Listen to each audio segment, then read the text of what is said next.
কথা সেটা না, কথা হচ্ছে ঘতে আমাদেরকে বলছে যে টেম্পারেচার বিবেচনায় কি আমরা এই যে তোমার বের করতে পারবো কিনা, গভীরতা মাপতে পারবো কিনা। অবশ্যই পারবো, কারণ সেক্ষেত্রে পিভি সমান সমান তো ভাই এনআরটি। তো তখন নিচে যে বুদবুদটা থাকবে সেটা উপরে গিয়ে তো অনেক বড় হয়ে যাবে। তো তার মানে এন আর আর এই দুইটাই থাকবে কনস্ট্যান্ট। তাহলে আমরা লিখতে পারবো P1V1/T1 সমান সমান P2V2/T2। ওকে, সিম্পল প্রবলেম। তাহলে এখান থেকে আমাদেরকে বলছে গভীরতা বের করতে হবে। P1 সমান সমান হচ্ছে P2 plus H rho g। Hello, আসসালামু আলাইকুম সবাইকে। এটা হচ্ছে আমাদের আদর্শ গ্যাস এবং গ্যাসের গতিতত্ত্ব অধ্যায়ের সিকিউ সলভিং ক্লাস। চলো শুরু করি। কি বলছে প্রথম প্রশ্ন? এটা হচ্ছে ঢাকা বোর্ড 2021 সালে আসা। একটি বায়ু বুদবুদ হ্রদের তলদেশ হতে পানির উপরিপৃষ্ঠে আসলে এর আয়তন দ্বিগুণ হয়। আচ্ছা, বলছে হ্রদের গভীরতা কত নির্ণয় করো। দেখো, এই টাইপের প্রবলেমগুলো আসলে অনেকবার পরীক্ষায় আসছে, খুবই গুরুত্বপূর্ণ। আমরা এমসিকিউতেও দেখছি, প্রত্যেকটা স্যারের বইতেই এটা আছে, এবং এই চ্যাপ্টারের আসলে একটা খুবই গুরুত্বপূর্ণ প্রবলেম হচ্ছে এই টাইপের গুলা। তো দেখবো সামনে এরকম একই কনসেপ্ট দিয়ে অনেক টাইপের প্রবলেম কিন্তু পরীক্ষায় আসছে এর আগে। তো এখানে কি বলছে? এখানে প্রথমে যেটা বলছে, হ্যাঁ কি হলো, এখানে প্রথমে যেটা বলছে যে আমাদের হ্রদের তলদেশ থেকে যখন হ্রদের উপরিতলে বায়ু বুদবুদটা গেছে, আয়তন হয়ে গেছে দ্বিগুণ। তো এখান থেকে যখন এটা এরকম উপরের দিকে গেছে, তখন এর যে আয়তন, সে আয়তন হয়ে গেছে দ্বিগুণ। আচ্ছা, তো আমরা এখানে একটা কাজ করি। এই জায়গাতে আমরা ধরে নিলাম হচ্ছে P1, প্রেসার হচ্ছে P1 এবং ভলিউম হচ্ছে V1, এবং এখানকার প্রেসার হচ্ছে P2 এবং ভলিউম হচ্ছে V2। ঠিক আছে, ধরে নিলাম। এবং দেখো এখানে মজার ব্যাপারটা হচ্ছে এখানে আসলে কার প্রেসার কার ভলিউম? গ্যাসের প্রেসার গ্যাসের ভলিউম। অর্থাৎ এই বুদবুদের ভিতরে যে গ্যাসগুলো আছে, বায়ু বুদবুদ যেহেতু, তার মানে ভিতরে বায়ু আছে। আচ্ছা, তো বায়ু বুদবুদের ভিতরে যে প্রেসারটা এখানে আছে এবং যে আয়তন, সেটাই হচ্ছে পিআরভি। আর উপরে যখন চলে গেছে তখন প্রেসারটা কিন্তু কমে গেছে। এখন প্রেসার কমে গেলে আয়তন বেড়ে যাবে। তো প্রেসার আসলে কমছে কেন? কারণ অ্যাটমসফেরিক যে প্রেসার বা বায়ুমণ্ডলীয় চাপ, উপরিতলে শুধু সেটা আছে। তো যখন বাইরে থেকে চাপ কম, তখন কিন্তু মানে এখানে আসলে যখন এরকম একটা অবস্থাতে আছে, তখন কিন্তু বাইরের চাপ আর ভিতরের চাপ পরস্পর সমান।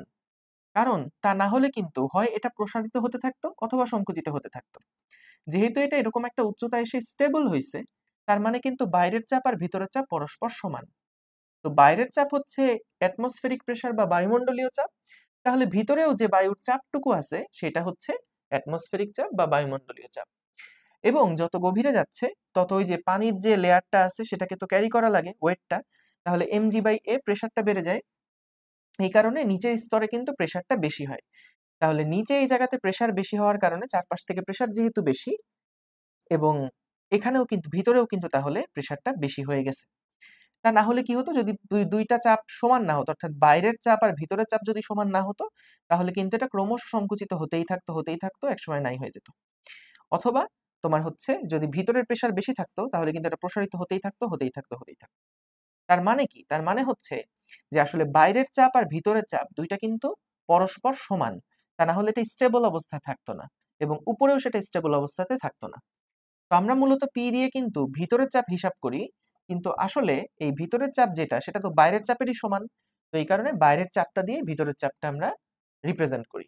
ঠিক আছে, এটা জাস্ট একটু বলে রাখলাম যদি কোনো কারণে কনফিউশন তৈরি হয়। তাহলে দেখো এখানে কিন্তু আমাদের নিচে এই গ্যাসের জন্য আমি যদি PV is equals to nRT apply করি, পিভি সমান সমান এনআরটি আমি লিখলাম। খেয়াল করো, ভিতরে একটা বায়ু বুদবুদের যে মোল গ্যাস আছে, উপরেও কিন্তু ততখানি মোল গ্যাস আছে। তাহলে এন এর যে ভ্যালু, সেই এনটা কিন্তু ফিক্সড। আচ্ছা, আরও ফিক্সড। তাহলে দেখো টি নিয়েও যেহেতু কিছু বলেনি, অনেক প্রশ্নে বলে দেয় উপরিতলের তাপমাত্রা নিচের তলের তাপমাত্রা চেঞ্জ হয়েছে। তাহলে টি চেঞ্জ হলে তো হইলই, কিন্তু এখানে টি কোনো চেঞ্জ হয়নি, তার মানে পুরাটা জিনিস কিন্তু আসলে কনস্ট্যান্ট। অর্থাৎ উপরেও পিআরভি এর গুণফল যা, নিচেও কিন্তু পিআরভি এর গুণফল তাই হবে। এই জন্য আমরা লিখতে পারি P1V1 সমান সমান হচ্ছে P2V2। ঠিক আছে, এগুলা কিন্তু কার প্রেসার কার ভলিউম, এই ভিতরের গ্যাস, বায়ুর যে গ্যাস, তোমার ওই বায়ুর প্রেসার এবং বায়ুর ভলিউমটাই বোঝাচ্ছি। ওকে, তাহলে এখানে বলছে যে P1 V1 এখানকার প্রেসারটা আসলে কত দেখো তো। এখানকার যে প্রেসারটা P1 সেটা হচ্ছে উপরে যে এটিএম প্রেসারটা আছে বা বায়ুমণ্ডলীয় চাপ আছে সেটা তো এখানে থাকবেই, কারণ চাপ সমগ্র তলে কিন্তু ছড়িয়ে যায়। উপর থেকে যে বায়ুমণ্ডলীয় চাপটা আছে সেটা কিন্তু সমগ্র তলে ছড়িয়ে গেল, এবং নিচে একটা অ্যাডিশনাল প্রেসারও আছে। কারণ কি? কারণ উপরের যে পানির লেয়ারটা আছে সেটাকে কিন্তু এই স্তরটাকে ধরে রাখতে হচ্ছে, যার ফলে একটা mg ডিভাইডেড বাই একটা প্রেসার হচ্ছে। তো ওই প্রেসারটাই কত হয়? এইচ রো জি। তাহলে এই পি এটিএম যেটা আছে, যেটা উপর থেকে আসছে এবং নিচের স্তরের আলাদা একটা এক্সট্রা প্রেসার আছে এইচ রো জি, দুইটাই কিন্তু P1 এ থাকবে। আচ্ছা, আর P2 তে শুধু কি আছে? P2 তে শুধু আছে হচ্ছে বায়ুমণ্ডলীয় চাপ। P2 তে শুধু আছে বায়ুমণ্ডলীয় চাপ, এবং আমাদেরকে বলে দিছে যে উপরের আয়তন তো বড়, নিচের আয়তন কম, স্বাভাবিক, কারণ উপরে প্রেসার কমে যাওয়ায় আয়তন বেড়ে গেছে, এবং ওই V2 টা হচ্ছে নিচের আয়তনের দ্বিগুণ, V1 এর দ্বিগুণ। ওকে, ভেরি গুড। তাহলে এখন চলো আমরা বের করি যে এখানে প্রথম যে প্রশ্নটা বলছে হ্রদের গভীরতা, সেখান থেকে। তাহলে P1 সমান সমান হচ্ছে P ATM plus H rho G, ঠিক আছে, ডিভাইডেড বাই P2 মানে হচ্ছে শুধু পি এটিএম। ওকে, সমান সমান হচ্ছে V2 বাই V1। তো V2 বাই V1, এখান থেকে দেখো V2 বাই V1 মানে আসলে 2। তাহলে এইচ রো জি যেটা, সেটা সমান সমান আসছে পি এটিএম 2 মাইনাস 1। এই যে এখান থেকে 2 গুণ হয়ে যাবে, এখান থেকে 1 হয়ে যাবে। তাহলে এইচ এর যে ভ্যালু সেটা কি আসছে? P ATM into 1 divided by rho into g. Calculate করে দেখবা, যেটা আসে সেটাই আনসার। পি এটিএম কত ধরে নিবা? 101 3 2 5। রো হচ্ছে যে পি এর মান কত ধরবা? পি এটিএম হচ্ছে 101 3 2 5 এত নিউটন পার মিটার স্কয়ার। যেহেতু কিছু বলে দেয় নাই, তাহলে এটা বায়ুমণ্ডলীয় চাপ যেটা নরমালি হয় সেটাই আমরা ইউজ করব। ওকে, আর রো তো 10 কিউব আর জি হচ্ছে 9.8। বুঝলাম। গ নাম্বার উত্তর গেল। ঘটা দেখে আসি। ঘ নাম্বারে আমাদেরকে কি বলছে? ঘ নাম্বারে বলল যে, কি বলছে ঘতে?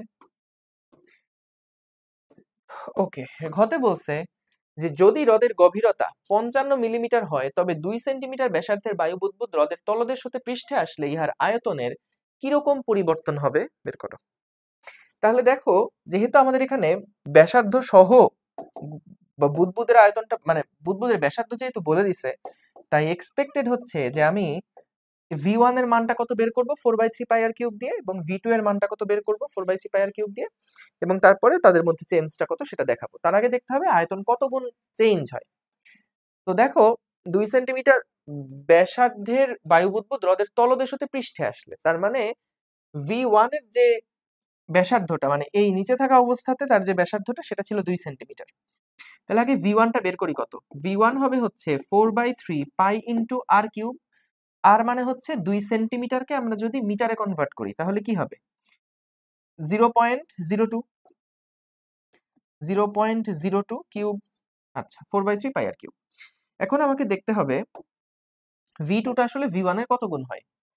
তাহলে সেটার জন্য আমরা ওই যে আবারও আগের মতন P1 V1 সমান P2 V2 করব। P1 V1 সমান সমান হচ্ছে P2 V2। ওকে, তো এখান থেকে দেখো P1 যেটা, সেটা কত? সেটা হচ্ছে P ATM plus H rho G. Okay, এবং V1 যেটা, সেটা হচ্ছে তো দেওয়াই আছে V1। P2 যেটা, সেটা হচ্ছে শুধু P ATM, এবং V2 যেটা, সেটা কত এটা আমরা আসলে বের করতে চাই। তাহলে দেখো V2 বাই V1 এটার ভ্যালুটা বের করব। তাহলে এটা আসছে হচ্ছে 101 3 2 5 plus H rho g 55 millimetre মানে কত metre? 10 to the power minus 3 metre, into rho মানে হচ্ছে 10 কিউব, আর জি মানে হচ্ছে 9.8। ঠিক আছে, জি মানে হচ্ছে 9.8। ওকে, এইচ রো জি গেল। V2 by V1 divided by PATM মানে কত? 101 3 2 5 101 3 2 5। তাহলে এখান থেকে V2 বাই V1 এটা বের করতে হবে। কত হয় দেখি? 55 ইন্টু 9.8 প্লাস 101 3 2 5 ডিভাইডেড বাই 101 3 2 5, এটা কত হয়? 1.0053। তাহলে দেখো V2 এর যে ভ্যালু সেটা হচ্ছে, আরেকবার একটু ক্যালকুলেট করে দেখি বাবা, 55 ইন্টু 9.8 প্লাস 101,325 ডিভাইডেড বাই 101,325, এটা আসে হচ্ছে V2 সমান সমান 1.00532 V1, ঠিক আছে। তাহলে V1 এর ভ্যালু তো এটা, তাহলে V2 কত হবে? V2 কত হবে? আমরা যদি চেঞ্জ বের করতে চাই, আয়তনের পরিবর্তন বের করতে চাই, তাহলে সেটা হচ্ছে V2 মাইনাস V1। V2 মানে হচ্ছে এদিকে আসলো 1.00532 V1 মাইনাস V1, অর্থাৎ V1 ইন্টু 0.00532, এটা হচ্ছে আমাদের যে আয়তনের পরিবর্তনটা সেটা। জাস্ট দেখো V1 কমন নিলে 1 মাইনাস এটা মাইনাস 1 হয়, তাহলে এটা আসলো। তাহলে এখান থেকে আমরা আশা করি বের করে ফেলতে পারবো। এখানে যেহেতু আমি V1 এর ভ্যালুটা জানি, তাহলে এখান থেকে আমি গুণ দেওয়ার পরে বের করে ফেলতে পারবো ডেল্টা V এর ভ্যালু কত হয়। তো সহজ প্রশ্ন, ইহার আয়তনে কি পরিবর্তন হবে সেটাই আমরা কিন্তু বের করলাম। আশা করি বুঝতে পেরেছো। ওকে, পরের প্রবলেমে চলে যাচ্ছি। হ্যালো হ্যালো হ্যালো ভাই, পরের প্রবলেমে যাচ্ছি। দেখো কি বললো এখানে, স্থির তাপমাত্রায় 5.1 লিটার বায়ুপূর্ণ একটি বেলুনকে 40 মিটার গভীর পানির তলদেশ থেকে নেওয়ায় বেলুনটি 1.1 লিটার আয়তন ধারণ করে। বাহ, তাহলে আমি কিন্তু হাইট বের করতে পারবো যে হ্রদের গভীরতা কত। বেলুনটির সর্বোচ্চ প্রসারণ, ও না সরি আল্লাহ, এটা তো দিয়ে দিছে, কি বললাম আমি, এটা 40 মিটার তো দিয়ে দিছে। বলছে বেলুনটির সর্বোচ্চ প্রসারণ ক্ষমতা হচ্ছে 9.5 লিটার এবং ওই স্থানে অভিকর্ষ ত্বরণ দেওয়া আছে। বলছে উদ্দীপক অনুসারে ওই স্থানের বায়ুমণ্ডলীয় চাপ কত। বাহ, সুন্দর প্রশ্ন, গ নাম্বার জিজ্ঞেস করছে। আমি আর ছবি টবি আঁকতেছি না, তোমরা তো বুঝতেই পারছো যে আসলে কাহিনী কি হচ্ছে। তো এখান থেকে দেখো যে আমাদের 1 লিটার মানে, আজকে বলবো সারা জীবন মনে রাখবা, 1 লিটার মানে কত মিটার কিউব। এভাবে বলি, 1 মিটার কিউব এইটা মানে হচ্ছে 1000 লিটার। তো ভাই 1 লিটার মানে তাহলে কত মিটার কিউব, 10⁻³ মিটার কিউব, ঠিক আছে। ওকে, আচ্ছা এখন আমাদের দেখো নিচে আর উপরে, তলদেশে এখানে হচ্ছে P1 V1 বলছি, আর এখানে যে প্রেসার ভলিউম এটাকে P2 V2 বলছি। আচ্ছা, তাহলে আমাদের বের করা লাগবে কি, এই ভালো, আমাদেরকে বের করা লাগবে কি, আমাদের বের করতে হবে বায়ুমণ্ডলীয় চাপ কত। তাহলে ভাই দেখো P2 যেটা সেটা তো 1 atm, sorry P atm, P1 টা হচ্ছে P atm ইন্টু V2 টা কত উপরে নেওয়ার পরে সেটা 1.1 লিটার ধারণ করছে। আমি এখানে ওইটাকে আর মিটার কিউবে কনভার্ট করবো না, কারণ দুই পাশেই লিটার থাকলে কনভার্ট করলে সেমই আসবে। তাহলে P atm into 1.1 is equals to, এটা কোথাকারটা লিখলাম, উপরেরটা লিখলাম। এবার আসো নিচেরটা, নিচেরটা কি হবে, P atm plus H rho g plus H rho g into এখানে আয়তন কত 5.1 ইন্টু হচ্ছে 5.1। তাহলে ভাই PATM এর ভ্যালু বের করতে হবে। H কিন্তু জানি কত, 40 মিটার। তাহলে এখান থেকে আমরা হিসাব নিকাশ করে কিভাবে কি বের করব দাদা ভাই? ভাই আশা করি পারবা। এটা কেমনে বের করবা নিজেরা একটু দেখবা। H এর মান 40 মিটার বসাবা। এখানে কোনো কাটাকাটি করা মানে এখানে কোনো মিটার কিউবে নেওয়া লাগবে না, কারণ এখানেও তুমি যদি লিটারকে মিটার কিউবে এটা দিয়ে গুণ দাও, এখানেও গুণ দেওয়া লাগবে, আলটিমেটলি দুই পাশ থেকে কাটাকাটি হয়ে যাবে। ঠিক আছে, তো ভাই আশা করি এখান থেকে আমরা H এর ভ্যালু কত বের করতে পারবো। ক্যালকুলেশন আর দেখালাম না, এগুলো তোমরা পারবা। সরি H না, আমাদের তো PATM বের করতে হবে, PATM বের করা লাগবে। ঠিক আছে, একটা কাজ করি, দাঁড়াও তাও একটু দেখাই। PATM এখানে আসছে 1.1, আর এখানে আসছে একটা কাহিনী হয়েছে, সেটা হচ্ছে যে বাস আমি একটু ভুল করছি। ভুলটা হচ্ছে যে আমাদের বেলুনটা যখন 1.1 লিটার ধারণ করে তখন এটা থাকে তলদেশে। তাইলে ভাই এইটা হচ্ছে 1.1 হবে, এইটা হবে 1.1, কারণ নিচে তো আয়তন কম থাকবে, উপরে আয়তন বেশি থাকবে। এটা হচ্ছে 5.1। এইবার ঠিক আছে, তাহলে PATM যদি কমন নেওয়া হয় তাহলে ভাই 5.1 মাইনাস 1.1 সমান সমান 1.1 ইন্টু H rho g। ওকে, তাহলে এখান থেকে আমরা এইচ জানি, সবকিছু জানি, পি এটিএমটা বের করা লাগবে। তাহলে ভাই পি এটিএম সমান সমান হচ্ছে 1.1 into 40 into 10 cube into 9.8 divided by 4। তাহলে পি এটিএম এখান থেকে বের করে ফেলবা কত হয়। আশা করি পারবা। পরের প্রশ্নের উত্তরে যাচ্ছি। কি বলেছে তারপরে? পরের প্রশ্নটাই বেশ মজার। পরের প্রশ্নে আমাদেরকে বলেছে যে উল্লেখিত বেলুনটিতে বিশেষ ব্যবস্থায় তলদেশে থাকা অবস্থায় আরো 1 লিটার বায়ু প্রবেশ করিয়ে মুখ বন্ধ অবস্থায় ছেড়ে দেওয়া হলো। দেখো নিচে যখন ছিল তখন 1.1 লিটার কিন্তু সেটা ছিল, এরপরে আবার বিশেষ একটা ব্যবস্থায় আরো 1 লিটার পানি বায়ু প্রবেশ করে মুখ বন্ধ অবস্থায় ছেড়ে দেওয়া হলো, অক্ষত অবস্থায় পানির উপরিতলে আসবে কিনা। তাহলে আমাদের এখানে যেটা করতে হবে, পি এটিএম তো আমরা আগে বের করছি, এই যে পি এটিএম এটাই কিন্তু আমাকে ইউজ করতে হবে যেহেতু গতে এটা বের করা। তাহলে আমরা আগের প্রশ্ন থেকে পি এটিএম পাইছি। এখন দেখো নিচে যখন থাকবে তখন কি হবে, পি এটিএম বা আগে উপরটা লিখে নেই, পি এটিএম ইন্টু ভি সমান সমান পি এটিএম প্লাস, এটা হচ্ছে কতখানি গভীর, আমাদের হলো 40 মিটার গভীর, তাহলে এইচ রো জি। ঠিক আছে, এটার সাথে গুণ দিতে হবে, এটার সাথে গুণ দিতে হবে কত ভলিউম, ভলিউম সেটা হয়ে গেছে 2.1 হয়ে গেছে, কারণ 1.1 তো নিচে ছিল, 1.1 নিচে ছিল, তার সাথে আরো 1 লিটার যোগ করা হয়েছে, এটা 1 হবে, আরো 1 লিটার যোগ করা হয়েছে। তাহলে নিচে থাকাকালীন অবস্থাতে 1.1 এর সাথে যোগ হয়েছে আরো 1, এই জন্য এটা হয়েছে। আর চাপ হচ্ছে পিএটিএম এর সাথে এইচ রোজি যোগ হয়েছে।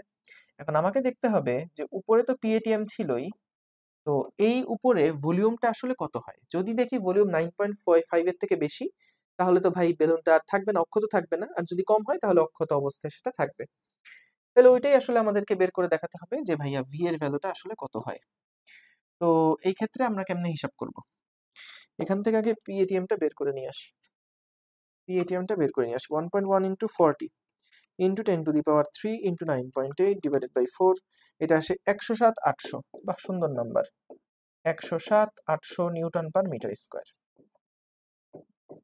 এত প্যাসকেল। Okay, very good. তো এখানে তাহলে ভাই কি হবে, 107,800, ওকে, যোগ 107,800 যোগ 40 into 1000 into 9.8 divided by 107,800, okay, into 2.1, এটা আসে 9.74। 9.74, এটা আসে 9.74 লিটার। তার মানে উপরে যখন চলে যাবে তখন এটা অক্ষত থাকবে না, অক্ষত অবস্থায় আসবে না, অক্ষত অবস্থায় আসবে না। আশা করি বুঝতে পেরেছো। ওকে, চলো পরের প্রবলেমে চলে যাই। কি বলছে দেখো, এখানে বলছে একজন ডুবুরি একটি গ্যাস ভর্তি বেলুনকে 10 মিটার গভীর হ্রদের তলদেশে নিয়ে গেল এবং হ্রদের তলদেশে বেলুনের আয়তন উপরিপৃষ্ঠের অর্ধেক বলে মন্তব্য করলো। বায়ুমণ্ডলের চাপ, এই দেখো যেটা দেওয়া আছে এটা কিন্তু ইউজ করতে হবে, হ্রদের ঘনত্ব যেটা দেওয়া আছে এটা ইউজ করতে হবে। উদ্দীপকের হ্রদের তলদেশে বেলুনের উপরে ক্রিয়াশীল চাপ নির্ণয় করো। অর্থাৎ আমাদের যেটা বের করা লাগবে, পি এটিএম তো আছেই, মানে তলদেশে যে চাপটা হবে সেটার সাথে হচ্ছে এইচ রোজি যেটা, সেটা যোগ করতে হবে। এইচ আমাদের বলা আছে, পি এটিএম মানে বলছে 10 টু দি পাওয়ার 5 ধরতে, এইচ মানে হচ্ছে 10 মিটার বলে দিয়েছে, রো মানে হচ্ছে 10 টু দি পাওয়ার 3, আর জি মানে হচ্ছে 9.8। তাহলে এত নিউটন পার মিটার স্কোয়ার হবে হ্রদের তলদেশে যেই চাপ সেটা। সুন্দর, পরের প্রবলেমে যাচ্ছি।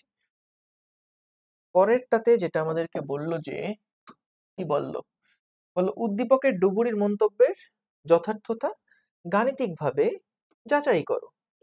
তো এখানে আমাদেরকে বলছে যে তলদেশে বেলুনের আয়তন উপরিপৃষ্ঠের অর্ধেক, মানে উপরে আয়তন যা নিচে তার অর্ধেক নাকি। তাহলে এটা আমরা বের করি যে উপরে হচ্ছে পি এটিএম আর ভলিউমটা মনে করলাম V1, সমান সমান নিচে যখন আসছো তখন বায়ুমণ্ডলীয় চাপের সাথে যুক্ত হয়েছে এইচ রো জি এবং সেখানে থাকলো V2। এই আয়তনটা কিন্তু কম হবে। তো আমাদেরকে দেখাতে হবে V1/V2 মানে কি আসলে 2 কিনা।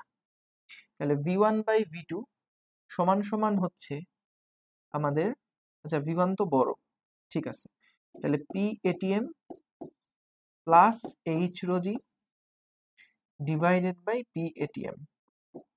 তো বস এটা কত হবে?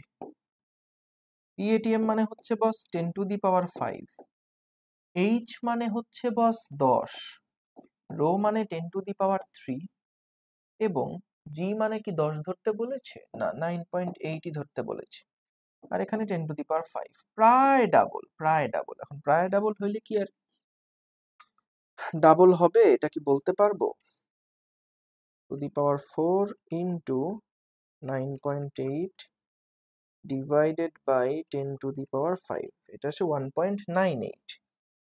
V1 সমান সমান 1.98 ইন্টু 1.98 ইন্টু V2, ঠিক আছে, 1.98 ইন্টু V2।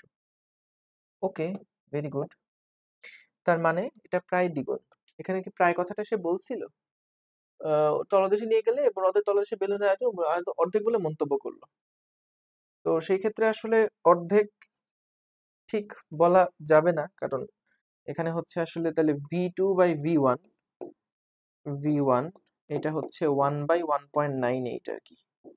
তো ভাই 1/, মানে বুঝছো না, 0.505, 0.5051 V1, তাহলে এত গুণ, ঠিক আছে, প্রায় অর্ধেক এটা বলে দেওয়া যায় আসলে, প্রায় অর্ধেক। আশা করি বুঝতে পারছো। আচ্ছা, তো এই ক্ষেত্রে আমাদেরকে হচ্ছে ওই যে যেটা বলছে আর কি ডুবুরি, আহ তলদেশে বেলুনের আয়তন উপরিপৃষ্ঠে অর্ধেক বলে মন্তব্য করলো। তো এখন আমাদেরকে ঘতে বলছে যে মন্তব্যের যথার্থতা গাণিতিকভাবে যাচাই করো। এখন দেখো, যখন এরকম অনুমান নির্ভর কোনো কথাবার্তা বলছে, আমাদের কিন্তু গাণিতিকটাও পুরা কাছাকাছিই গেছে। তো সেই কারণে আমরা এখানে বলতে পারি যে উদ্দীপকে ডুবুরির মন্তব্যটা যথার্থ, এভাবে বলে দিব, কারণ এখানে তো আসলে খুব বেশি ভ্যারি করছে না। কিন্তু যদি এরকম হতো যে এটা বলছে অর্ধেক কিন্তু হয়েছে 1/4, তখন আমরা বলতাম যে না ভাই ভুল বলছে, ঠিক আছে, এটা তাহলে যথার্থ না। ওকে, পরেরটাতে যাচ্ছি। দেখো কি বললো, পদার্থবিজ্ঞান ল্যাবে 16 গ্রাম ভরের হিলিয়াম গ্যাস 27°C তাপমাত্রায় একটি সিলিন্ডারে রাখা আছে। তাপমাত্রা স্থির রেখে বেলুন ফোলানোর জন্য 5 গ্রাম গ্যাস সিলিন্ডার থেকে বের করে নেওয়া হলো। বলছে প্রাথমিক অবস্থায় গ্যাসটিতে অণুর সংখ্যা নির্ণয় করো। বলছে যে 16 গ্রাম হিলিয়াম গ্যাস আছে। তো ভাই যদি 16 গ্রাম হিলিয়াম গ্যাস থাকে আমাদের এখানে, তাহলে বলছে যে অণুর সংখ্যা নির্ণয় করতে। তো কত মোল, 16 গ্রাম মানে কত মোল? এটা হচ্ছে small M by capital M. Small m হচ্ছে 16 গ্রাম বলছে, আর ক্যাপিটাল এম হচ্ছে 4 গ্রাম পার মোল হিলিয়ামের জন্য, তাহলে টোটাল 4 মোল আছে। তো আমরা জানি যে যত মোল সংখ্যা আছে, যত নাম্বার অফ পরমাণু আছে, সেটা হবে হচ্ছে মোল সংখ্যা ইনটু অ্যাভোগাড্রো নাম্বার। তাহলে এই ক্ষেত্রে 4 ইনটু অ্যাভোগাড্রো নাম্বার কত? ইনটু 10⁻23। তাহলে এতটি আমাদের কাছে ইয়া আছে, অণুর সংখ্যা হচ্ছে এতটি। ওকে, পরের প্রবলেমে যাচ্ছি। কি বললো? পরের প্রবলেমে বলল সিলিন্ডারের অভ্যন্তরে গ্যাসটির প্রাথমিক এবং শেষ চাপ তুলনা করো। এখন ভাই সিলিন্ডারটা কিন্তু আয়তন ফিক্সড, তো আমি এখান থেকে কিছু পরিমাণ গ্যাস বের করে নিছি, এটা সত্য, কিন্তু ভিতরে যে পরিমাণ গ্যাস আছে, যে আয়তনের গ্যাস আছে, পরিমাণটা কমে গেছে, কিন্তু আয়তনটা কিন্তু বস পরিবর্তন হবে না যতক্ষণ না আমি পাত্র পরিবর্তন করছি। কারণ ভিতরে তো আমার পাত্র সেম ভাই, ভিতরে যদি পাত্র সেম থাকে, পাত্রের আয়তন যদি সেম থাকে, তাহলে গ্যাসের আয়তন পাত্রের আয়তনের সমান। তো আমি যদি কিছু পরিমাণ এখান থেকে গ্যাস বেরও করে নেই, তাহলেও গ্যাসের আয়তনে কিন্তু কোনো হ্যাম্পার করবে না।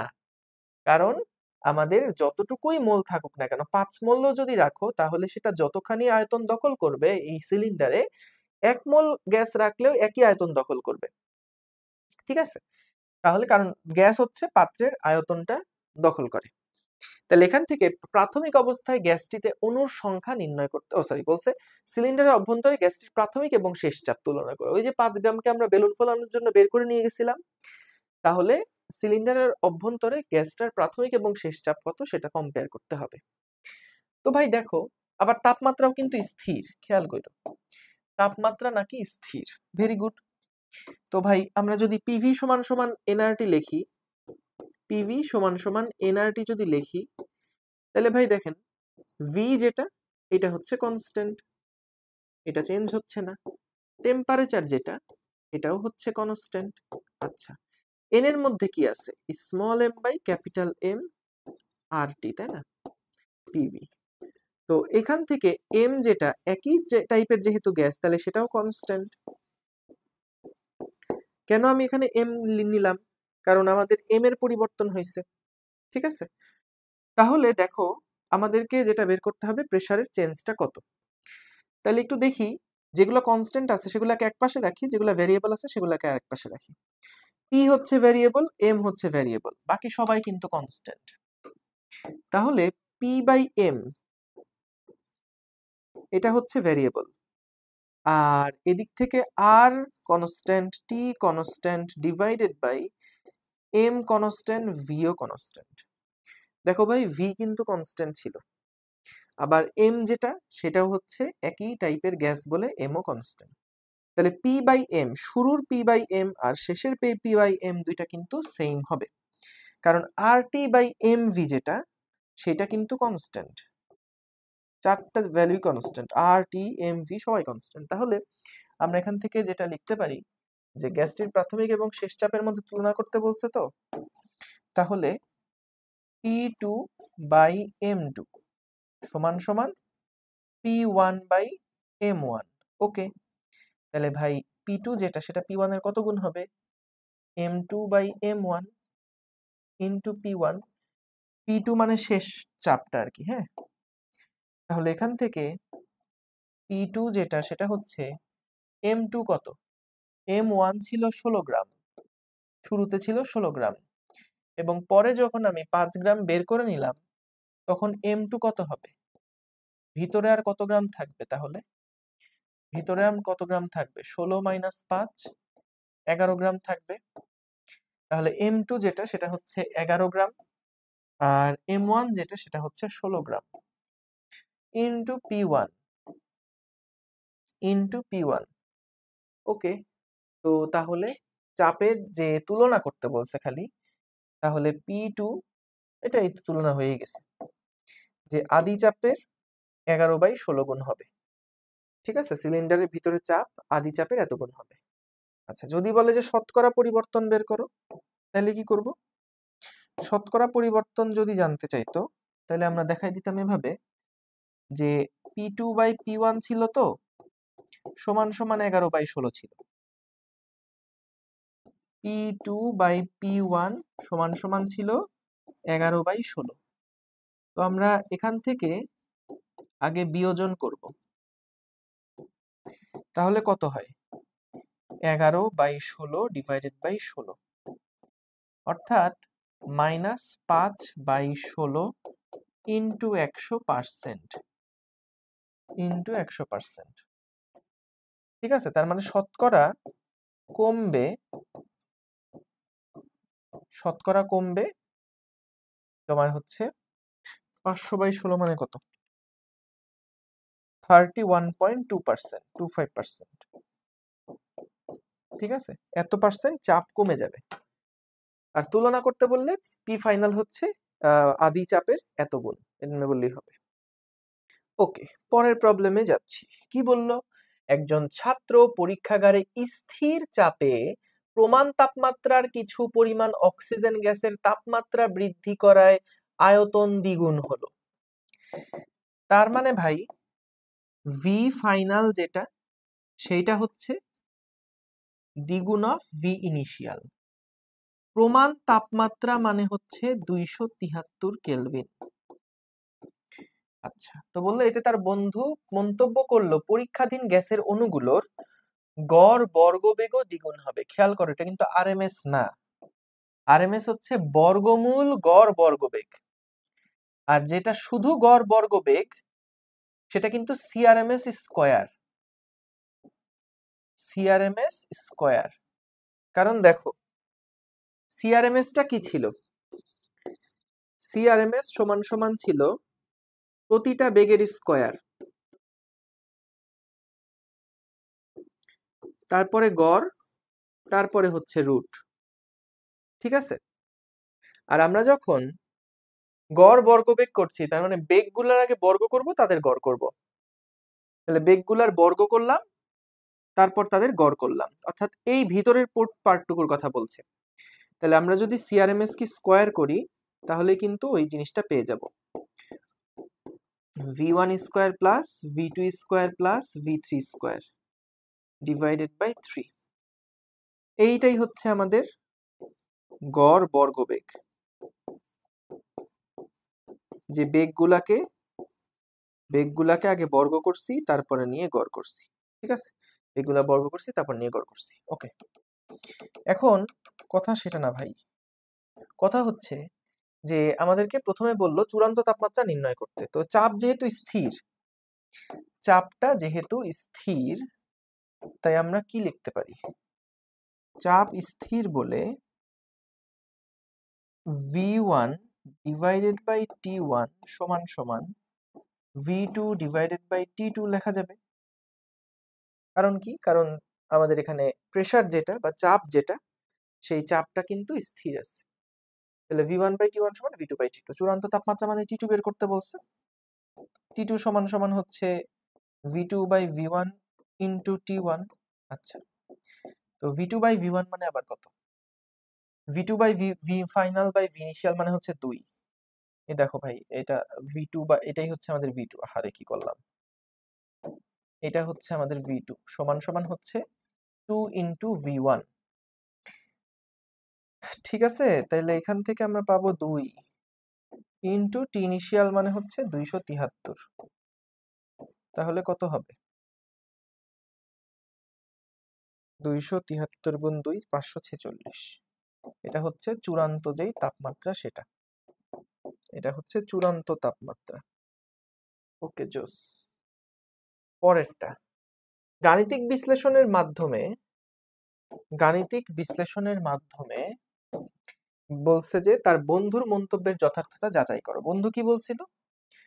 বন্ধু বলছিল যে অণুগুলার গড় বর্গবেগও নাকি দ্বিগুণ হবে। তো ভাই দেখো, আমরা যেটা জানি যে তাপমাত্রার সাথে সিআরএমএস বেগের যে সম্পর্ক, সেটা হচ্ছে √3RT/m। কিন্তু আমাদের তো বলে নাই বন্ধু যে বর্গমূল গড় বর্গবেগ, আমাদের বন্ধু বলছে যে গড় বর্গবেগ, অর্থাৎ সিআরএমএস স্কয়ার যে টার্মটা আছে সেইটার কথা সে বলছে। তো সেইটা হচ্ছে খেয়াল করো, তার মানে স্কয়ার করে দিলে কি হবে? 3RT/m। তো এই গড় বর্গবেগকে আমি এই পুরা টার্মটাকে আমি ভি দিয়ে প্রকাশ করছি ধরো। তাহলে ভি সমান সমান হচ্ছে 3RT/m। তো পরিষ্কার দেখা যাচ্ছে যে বেগ যেটা, সেটা হচ্ছে টি এর সাথে সমানুপাত। আচ্ছা, কাজ করি তাহলে, এটা সি দেই। বেগ মানে আবার ভি মানে ভলিউম, বুঝতে পারো। সি মানে হচ্ছে 3RT/m। এখান থেকে পরিষ্কার বোঝা যাচ্ছে সিটা ইজ প্রপোর্শনাল টু টি। তাহলে টি যদি দ্বিগুণ হয়, আমাদের সিও কিন্তু দ্বিগুণ হবে। ঠিক আছে? তাহলে এটা এভাবে লিখতে পারি, C1/T1 সমান সমান C2/T2। তাহলে C2/C1 যেটা, সেটা হচ্ছে বস T2/T1। তাহলে এটা যেহেতু দ্বিগুণ হয়ে গেছে, তাহলে C2 যেটা, সেটাও হচ্ছে দ্বিগুণ হবে। তাহলে বন্ধু সঠিক কথা বলেছে। ঠিক আছে? আচ্ছা, এবার আসো পরের প্রবলেমে যাই। কি বলছে দেখো, যে কোনো গ্যাস অণুর ব্যাস দেওয়া আছে এবং প্রতি ঘন সেন্টিমিটারে অণুর সংখ্যা দেওয়া আছে। বলছে স্বাভাবিক তাপমাত্রা এবং চাপে মূল গড় বর্গবেগ হচ্ছে 500। মূল গড় বর্গবেগ মানে সিআরএমএস টাই বলা আছে। এখন বলছে এনটিপি তে গ্যাসের ঘনত্ব নির্ণয় করো। এনটিপি মানে হলো এই যে স্বাভাবিক তাপমাত্রা এবং চাপ, যেটার সিআরএমএস দেওয়া আছে। তো আমরা যদি ঘনত্ব বের করতে চাই, সিআরএমএস এর সাথে ঘনত্বের যে রিলেশনটা, সেটা হচ্ছে সিআরএমএস সমান সমান হচ্ছে √3p/ρ, 3p divided by rho. তো বস আমাদের এখান থেকে কিন্তু 500 দেওয়া আছে, এটার ভ্যালু দেওয়া আছে হচ্ছে 500, এবং আমাদের হলো আর কি দেওয়া ভাই, পি দেওয়া আছে না, স্বাভাবিক চাপ। চাপ কত বসাবা, 101.325, এবং তারপরে এখান থেকে রো এর ভ্যালু কত হয় বের করে ফেলবা। সবগুলো যেহেতু এসআই এককে দেওয়া, তাই এটা কিন্তু কেজি পার মিটার কিউবে বের হবে। এটার এককটা হবে কেজি পার মিটার কিউব। তো বের করব যে কত কি আসে, বের করে ফেলবো কত কি আসে, রাইট। ঠিক আছে, পরের প্রবলেমে যাচ্ছি। পরেরটা কি বলেছে আমাদেরকে, পরেরটা বলছে যে উদ্দীপকের তথ্য থেকে প্রতি সেকেন্ডে সংঘটিত সংঘর্ষের সংখ্যা কোন ক্ষেত্রে বেশি। আচ্ছা, কোন ক্ষেত্রে বেশি, ক্লসিয়াস এবং বোলসম্যানের সমীকরণ ব্যবহার করে তুলনা করো। দেখো, ক্লসিয়াসের জন্য যে ল্যামডার ফর্মুলাটা ছিল সেটা ছিল হচ্ছে 1/n π σ²। এটা হচ্ছে ক্লসিয়াসেরটা। আর যদি বোলসম্যানেরটা বলি সেটা হচ্ছে 3/4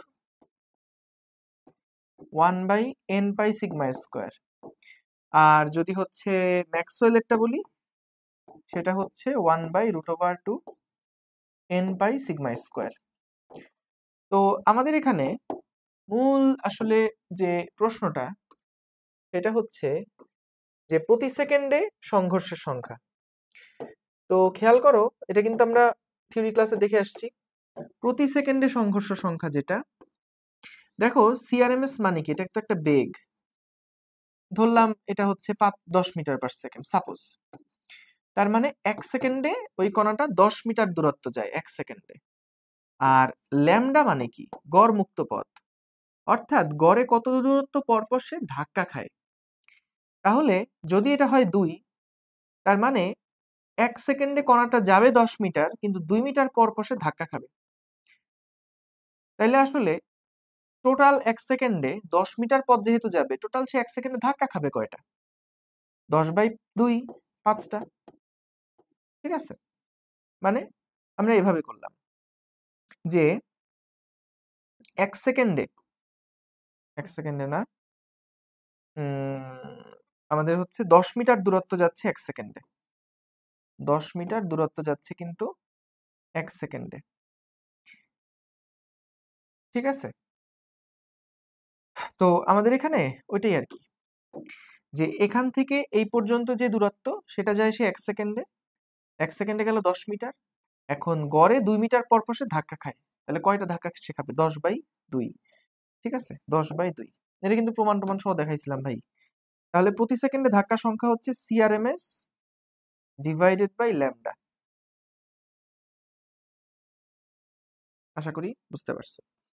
এখন দেখো, সিআরএমএস এর মান তো সেম ওই নির্দিষ্ট তাপমাত্রায় চাপে, তো সেক্ষেত্রে ল্যামডার ভ্যালু যেখানে কম যেখানে বেশি সেখানে হচ্ছে প্রতি সেকেন্ডে ধাক্কার মান কম, যেখানে ল্যামডার মান কম সেখানেই হচ্ছে ধাক্কার মান বেশি। আমি একটু চেক করে নিই যে আমাদের এই যে এই সহগটা ঠিক আছে কিনা। 3/4 বোলসম্যানের জন্য 3/4, ক্লসিয়াসের জন্য 1/n π σ², রাইট। সুন্দর, ওকে, তাহলে এটা বুঝতে পারলাম। ঠিক আছে, তাহলে পরেরটায় যাচ্ছি। কি বললো, কর্ণফুলী নদীর তলদেশে নির্মাণাধীন টিউব টানেল সড়ক যোগাযোগের এক নতুন দিগন্ত। বাহ, সুন্দর তো গল্প সমাজ নিয়ে আসছে এখানে। তো সেখানে ঝালাইয়ের কাজে ব্যবহৃত 2 ধরনের গ্যাস সিলিন্ডারের গায়ে লেখা তথ্য থেকে ইঞ্জিনিয়ার নিধি বলল, প্রথম সিলিন্ডারের গ্যাসীয় কণাগুলো দ্বিতীয়টির তুলনায় বেশি বেগে ছোটাছুটি করছে। তার মানে সিআরএমএস এর কথা বলতেছে আর কি।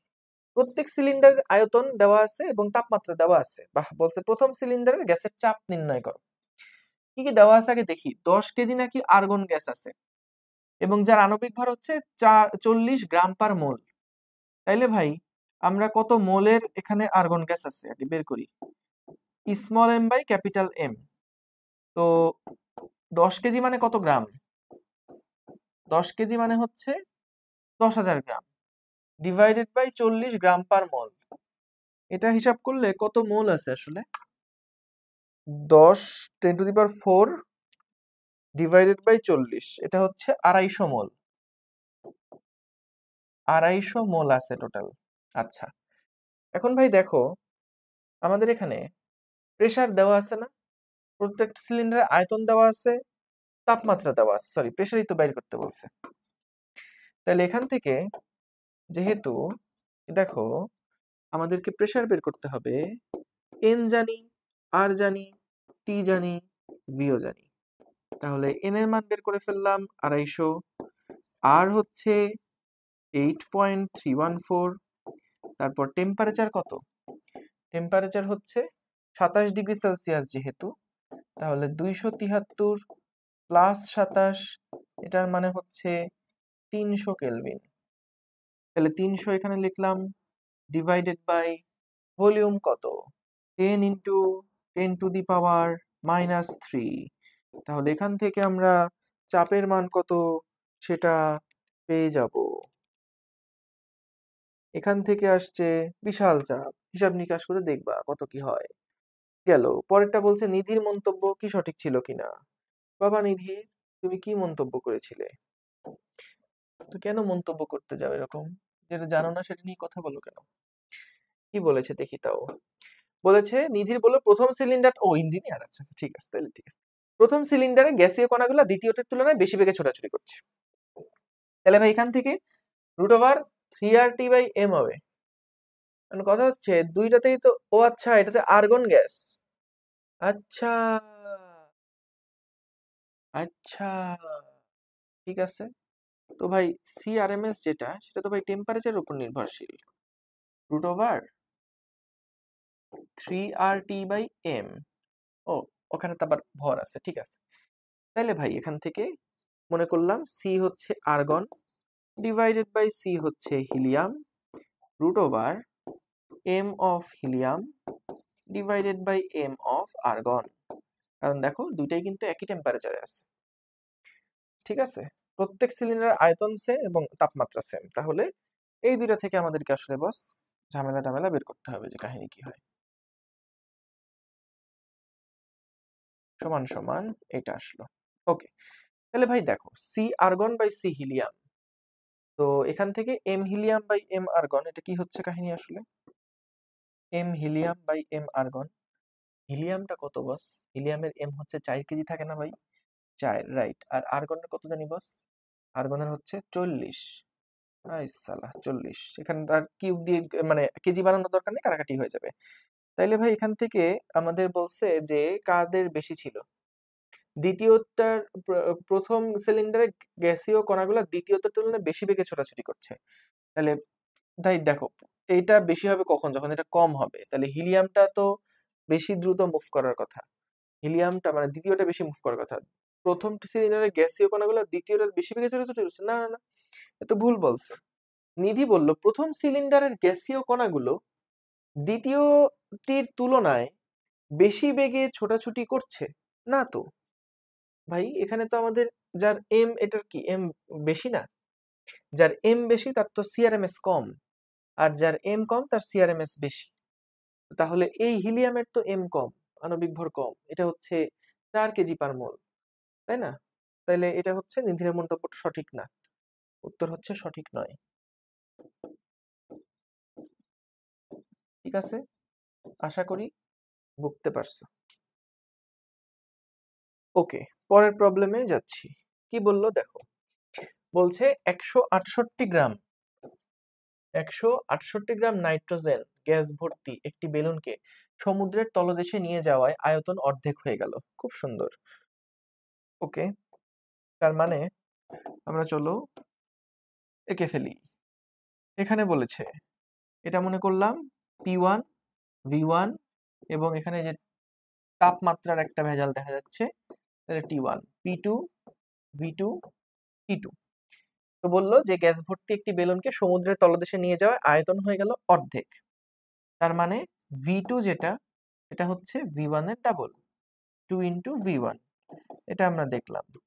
ওকে, তারপরে দেখো বলছে যে আমাদের সমুদ্র পৃষ্ঠ এর তাপমাত্রা হচ্ছে 30°C, T2 মানে হচ্ছে 303 কেলভিন, এবং T1 যেটা অর্থাৎ তলদেশের যে তাপমাত্রা সেটা হচ্ছে 14। তাহলে ভাই 273 আর 14 মানে কত? 287 না ভাই? 287, কারণ এখানে হচ্ছে আমাদের 73, 4 3 4 5 6 7 আর 10। ওকে, 14°C, অসাধারণ। এখন বলো সমুদ্র পৃষ্ঠে নাইট্রোজেন গ্যাসের গতিশক্তি বের করো। সমুদ্র পৃষ্ঠে কিন্তু, বুঝছো, তলদেশে না, সমুদ্র পৃষ্ঠে। তাহলে ভাই সমুদ্র পৃষ্ঠে যখন বের করতে চাইব, সমুদ্র পৃষ্ঠে, তখন আমাদের গতিশক্তি কত হবে? নাইট্রোজেন গ্যাসের টোটাল গতিশক্তি হবে 5/2 nRT। তো ভাই 5/2 তো মোট গতিশক্তির জন্য, n মানে হচ্ছে 168 ডিভাইডেড বাই 28, আর মানে হচ্ছে ভাই 8.31, আর টেম্পারেচার উপরে জানি কত ছিল, 30 ছিল, 303 হবে। তাহলে বস এখান থেকে আমি একটা গতিশক্তি বের করতে পারবো, এটা হচ্ছে আমাদের গ এর আনসার। গুড।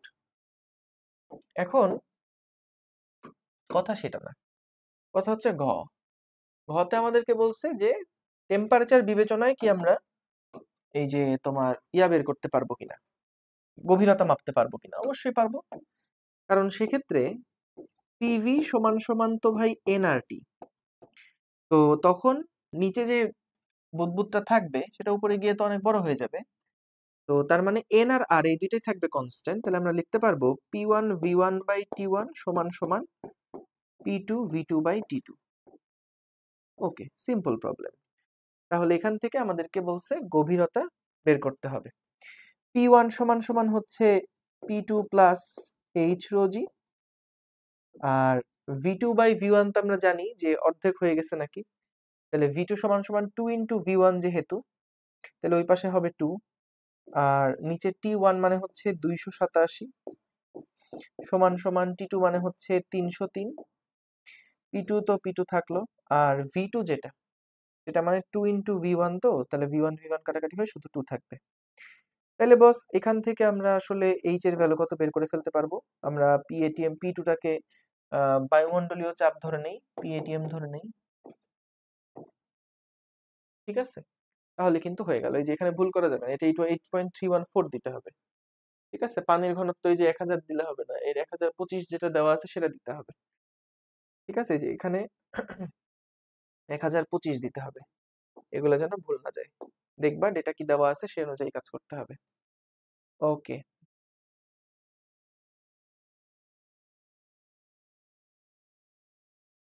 ওকে, ঠিক আছে। তাহলে বায়ুর চাপ যেটা সেটা আমরা কিছু না থাকলে এই PATM ধরে নিব 101.325। জস।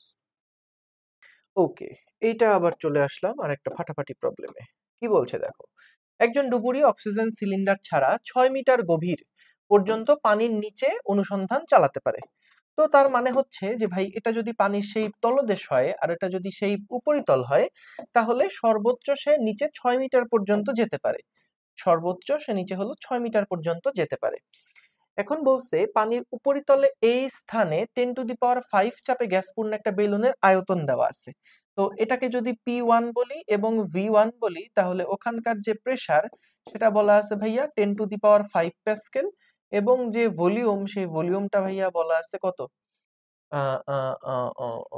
ভলিউমটা হচ্ছে 10⁻³ মিটার কিউব, 10⁻³ মিটার কিউব। আচ্ছা, এখন বলছে বেলুনটিকে পানিতে বি স্থানে নিমজ্জিত করলে আয়তন হয় এত। তো তার মানে নিচে হয়তো কোনো একটা পয়েন্টে তারা নিমজ্জিত করছে, জানি না এটা 6 এর কম নাকি বেশি। তো নিমজ্জিত করার পরে যে আয়তন পাওয়া গেছে সেই আয়তনটা হচ্ছে 5 × 10⁻⁻⁴ মিটার। এখন জিজ্ঞেস করছে যে মিটার কিউব, এখন জিজ্ঞেস করছে যে এইটা আসলে এখানে আমাদের দেখো উদ্দীপকে বি স্থানে অক্সিজেন সিলিন্ডার ছাড়া অনুসন্ধান কার্য চালাতে পারবে কিনা। তো তাহলে বি স্থানে ও তো যাইতে পারে 6 মিটার পর্যন্ত সর্বোচ্চ, তো অক্সিজেন সিলিন্ডার ছাড়া 6 মিটার পর্যন্ত সে যেতে পারে। তো তাহলে 6 মিটারের থেকে বেশি যদি এটা হয় তাহলে সে অক্সিজেন সিলিন্ডার ছাড়া যেতে পারবে না, আর যদি এটা 6 এর কম হয় তাহলে অক্সিজেন সিলিন্ডার ছাড়া যেতে পারবে। তো এই হচ্ছে মূল কাহিনী। আর প্রথম প্রশ্ন যেটা, বেলুনটার মধ্যে গ্যাসের গতিশক্তি কত নির্ণয় করো। তো ভাই দেখো, গ্যাসের গতিশক্তি যখন বের করতে চাই তখন আমাদের গতিশক্তির ফর্মুলা কি ছিল, 3/2 nRT, তাই না? বেলুন তো আছেই উপরে, এটা নিচে কোন জায়গাতে নামছে এটা তো এখন আমরা জানি না। তো সেই ক্ষেত্রে 3/2 nRT। এখন nRT দেখো, টি তো সম্পর্কে কোনো ধারণাই আমাদের দেওয়া নাই, এন সম্পর্কেও আমাদের কিছুই বলা নাই, কিন্তু আমরা জানি 3/2 nRT কে আবার পিভি লেখা যায়। তো আমরা জানি যে হচ্ছে ওই যে ভিতরে যে গ্যাসটা আছে তার প্রেসারটা কত, প্রেসার হচ্ছে বায়ুমণ্ডলীয় চাপের সমান, অর্থাৎ 10⁵, এবং সেটার আয়তন কত, 10⁻⁻3। তাহলে বস এখান থেকে আমরা এই যে এখান থেকে আসলো 100, তাহলে হচ্ছে 300/2 মানে 150 জুল একটা এনার্জি আসলে পাওয়া গেল। বেলুনটার মধ্যে গ্যাসের গতিশক্তি হচ্ছে পাওয়া গেল 150 জুল। Very good. এখন আসো ঘ নাম্বার যেটা বলছে। ঘ নাম্বারে যেটা বলেছে, কি বলেছে ঘ নাম্বারে ভাই? ঘ নাম্বারে আমাদেরকে যেটা বললো সেটা খুবই দুঃখজনক। কি বলছে? ডুবুরি উদ্দীপকের বি স্থানে অক্সিজেন সিলিন্ডার ছাড়া অনুসন্ধান কার্য চালাতে পারবে কিনা। তো তার মানে আমাদের দেখো প্রেসারটাকে বের করতে হবে যে পি টুর প্রেসারটা কত হয় ওই বি স্থানে। বি স্থানের প্রেসারটা আসলে কত হয় সেটাকে বের করতে হবে। তার জন্য আমাদের ওই যে উপরের স্থানে যে pressure volume divided by volume সেগুলো আমাদেরকে দেখতে হবে। উপরের স্থানে প্রেসার ছিল হচ্ছে 10⁵, ভলিউম ছিল 10⁻³ বি স্থানে যে ভলিউম সেটা 5 × 10⁻⁴, 5 × 10⁻⁴। এখান থেকে আমাদেরকে পিবি যেটা সেটা বের করা লাগবে, পিবি যেটা সেটা বের করা লাগবে। ওকে, তাহলে কত হয়? 10⁵ × 10⁻³ সিসি। কি করলাম এটা? ভাগ 5 ভাগ 10⁻⁴। আহারে, -4 হবে। তো তাহলে এটা আসে 2 লক্ষ প্যাসকেল। ঠিক আছে, 1 2 3 4 5 6 2 লাখ প্যাসকেল, 2 × 10⁵ প্যাসকেল। আচ্ছা, এখন ভাই দেখো যে পিবি সমান আসলে কি? ওই উপরিতলের প্রেসার প্লাস এইচ রো জি। তো ভাই এইচ রো জি যেটা সেটা সমান সমান তাহলে হবে 10⁵ প্যাসকেল। ওকে, তাহলে এখান থেকে এইচ এর মান কত হবে? রো দিয়ে ভাগ দিতে হবে, জি দিয়ে ভাগ দিতে হবে। তাহলে 10⁵ ডিভাইডেড বাই 10⁵ ডিভাইডেড বাই 9.8, এটার মান আসে 10.20। তার মানে ভাই বি যে স্থানটা সেটা হচ্ছে 6 মিটারেরও নিচে, তাই সে অক্সিজেন সিলিন্ডার ছাড়া অনুসন্ধান কার্য চালাতে পারবে না। ওকে, পরের প্রবলেমে চলে গেলাম। কি বললো দেখো, বললো যে বিজ্ঞানের ছাত্রী জ্যোতি আর্দ্রতামাপক যন্ত্রের সাহায্যে দুপুরের তাপমাত্রা পেল 32°C। বাহ। এখন বলছে ওই দিনের শিশিরাঙ্ক হচ্ছে 10°C জেনে সে আপেক্ষিক আর্দ্রতা পেল 75%। ঠিক আছে, এটা কখন? দুপুরে। ওকে, আবার ওই দিন সন্ধ্যায় বায়ুর তাপমাত্রা দেখতে পেল 20°C। ঠিক আছে, 10°তে সম্পৃক্ত বাষ্পচাপ দেওয়া আছে, মানে একটা শিশিরাঙ্কে চাপ সম্পৃক্ত চাপ দেওয়া আছে এবং আরেকটা শিশিরাঙ্ক মানে যে 20°তেও সম্পৃক্ত চাপ দেওয়া আছে। এখন বলছে উদ্দীপকের আলোকে দুপুরের বায়ুর তাপমাত্রায় সম্পৃক্ত জলীয় বাষ্পের চাপ বের করো। তো বস দেখো এখান থেকে কিন্তু আর সমান সমান আমরা জানি small f by capital F, তাই না? তাহলে ক্যাপিটাল এফ মানে ওই যে ওই বায়ুর তাপমাত্রায় যে চাপ সেটা সমান সমান কি হয়? স্মল এফ ডিভাইডেড বাই আর। তাহলে ভাই আমাদের এখানে দুপুর বেলায় বের করতে বলছে, দুপুর বেলায় আমাদের শিশিরাঙ্ক কত? দুপুরের তাপমাত্রা পেল 32 আর দিনের শিশিরাঙ্ক 10°। 10°তে আমাদের সম্পৃক্ত বাষ্পচাপ 9.22 into 10⁻³ আর আপেক্ষিক আর্দ্রতা দিনের বেলা হচ্ছে 75% মানে 0.75। তাহলে ভাই এখান থেকে আমি সুন্দর করে বের করে ফেলতে পারলাম 9.22 into 10⁻³ ডিভাইডেড বাই 0.75, এটা আসে হচ্ছে 0.0123 এত মিটার পারদ-চাপ। ঠিক আছে, থাকুক, কোনো অসুবিধা নাই। আমার যদি হিসাব ঠিক থাকে তাহলে ভাই ঠিক আছে, আমি ক্যালকুলেটর চাপতে যদি ভুল করি তাহলে দোষ তোমাদের। আচ্ছা, গেল। এরপর বলছে জ্যোতির মনে হলো দুপুরের তুলনায় সন্ধ্যায় তাড়াতাড়ি ঘাম শুকাচ্ছে। এই যে তাড়াতাড়ি ঘাম শুকানো টাইপের যে সমস্ত জিনিসপত্র এগুলো আর্দ্রতার উপর নির্ভরশীল। তো বাস আমাদেরকে এখানে আসলে আপেক্ষিক আর্দ্রতা কত এটা বের করতে হবে। তাহলে প্রথমে দুপুরের যে আর্দ্রতা সেটা তো আমাদেরকে বলেই দিছে, দুপুরের আর যেটা সেটা তো আমরা জানি 75%। এখন আমাদেরকে বের করতে হবে সন্ধ্যার আসলে আর কত। সন্ধ্যার আর সমান সমান হবে নিচে হচ্ছে বায়ুর ওই তাপ মানে আমাদের বায়ুতে যে পরিমাণ জলীয় বাষ্প আছে, কি পরিমাণ জলীয় বাষ্প আছে এটা হচ্ছে এই পরিমাণ জলীয় বাষ্প ছিল। ঠিক আছে,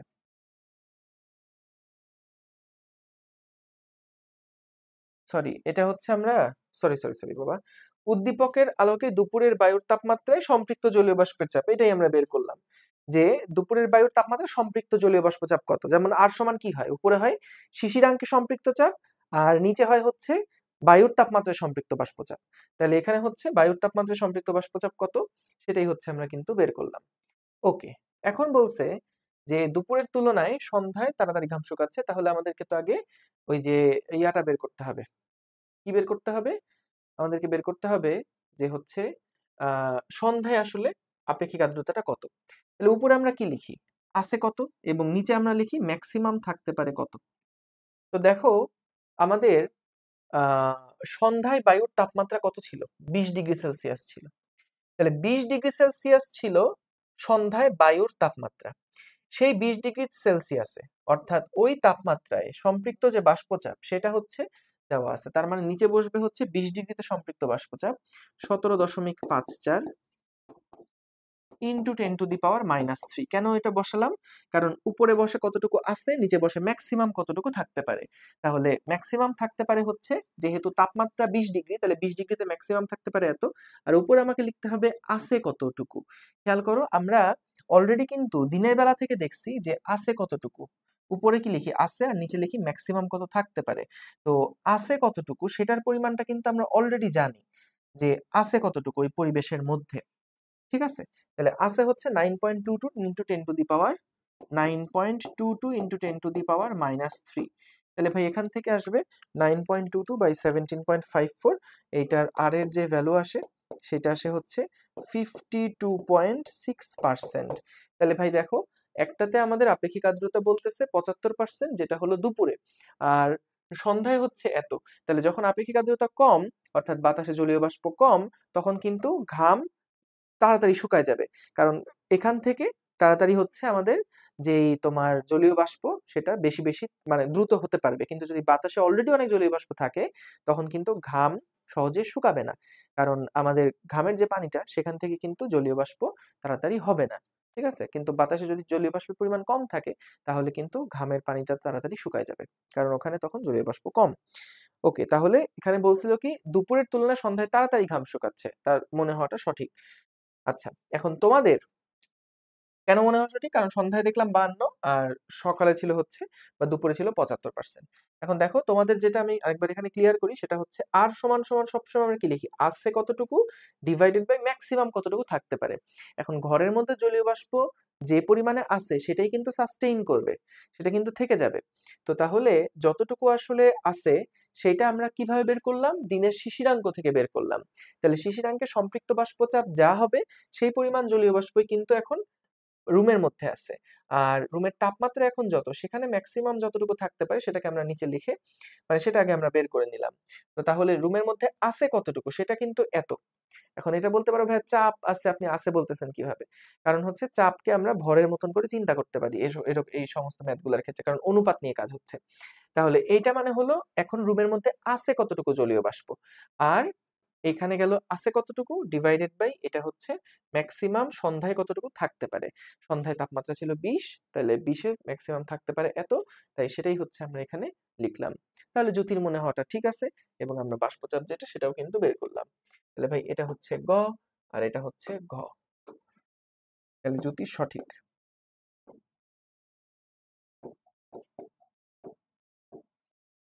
আশা করি বুঝতে পেরেছো। ওকে, পরের প্রবলেমে চলে যাচ্ছি। দেখো কি বললো, কোনো এক স্থানে হাইগ্রোমিটারে শুষ্ক বাল্বের তাপমাত্রা দেওয়া আছে 24°C এবং শিশিরাঙ্ক দেওয়া আছে 11.5। 24, 12, 11-তে সবগুলার আমাদের এখানে সম্পৃক্ত বাষ্পচাপ কত বলা আছে। বলছে 24°C তাপমাত্রায় গ্লেইসারের উৎপাদক হচ্ছে 1.7। এখন বললো উক্ত স্থানে সিক্ত বাল্বের পাঠ কত হবে। ঠিক আছে, মানে দেখো আমরা যে ফর্মুলাটা জানতাম সেটা হচ্ছে যে থিটা ড্রাই মাইনাস থিটা, এই থিটাটা হচ্ছে শিশিরাঙ্ক, G into theta dry minus theta wet. এখন আমাদেরকে বলছে গ্লেসার উৎপাদক দেওয়া আছে, তার মানে 1.72 আমি জানি, 1.72 আমি জানি। থিটা ডাব্লিউটা বের করতে হবে। থিটা ডি যেটা আমাদের রুমের তাপমাত্রা হচ্ছে বা বায়ুর তাপমাত্রা হচ্ছে 24, বা শুষ্ক বাল্বের তাপমাত্রা 24 মাইনাস থিটা ডাব্লিউ। এখান থেকে থিটার মানটা শিশিরাঙ্ক বলে দিছিল না, 11.5 বলা আছে। তাহলে ভাই 24 মাইনাস হচ্ছে 11.5। ওকে, তাহলে এখান থেকে আমরা থিটা ডাব্লিউ কত বের করে ফেলতে পারবো। ডান, সহজ। পরের প্রবলেমে যাচ্ছি। কি বললো আমাদেরকে, সহজ প্রশ্ন। আমাদেরকে যেটা বলেছে সেটা হচ্ছে উল্লেখিত স্থানে গাণিতিক বিশ্লেষণে আপেক্ষিক আর্দ্রতা 3 নম্বর আবহাওয়া সম্পর্কে মতামত দাও। এখন একটা জিনিস জেনে রেখো, সেটা হচ্ছে কমফোর্টেবলের কথা যদি বলা হয় যে কত হিউমিডিটি হচ্ছে কমফোর্ট জোনের মধ্যে থাকে, বা কমফোর্টেবল হিউমিডিটি কোনটা কতটুকু। কমফোর্টেবল হিউমিডিটি হচ্ছে 30 থেকে 50%। 30 থেকে 50% এর মধ্যে থাকলে এটা হচ্ছে কমফোর্টেবল একটা হিউমিডিটি। তো আমাদেরকে দেখাতে হবে যদি এর মধ্যে থাকে তাহলে এটা হচ্ছে কমফোর্টেবল, আর নাইলে ভাই এটা কমফোর্টেবল না, অস্বস্তিকর। ওকে, এখন দেখো কিভাবে বের করব। আর সমান সমান কি? আর সমান সমান হচ্ছে নিচে বসবে বায়ুর তাপমাত্রায় সম্পৃক্ত বাষ্পচাপ। 24 হচ্ছে বায়ুর তাপমাত্রা, তো 24 ডিগ্রি সেলসিয়াস তাপমাত্রাতে আমাদের সম্পৃক্ত বাষ্পচাপ হচ্ছে 22.38।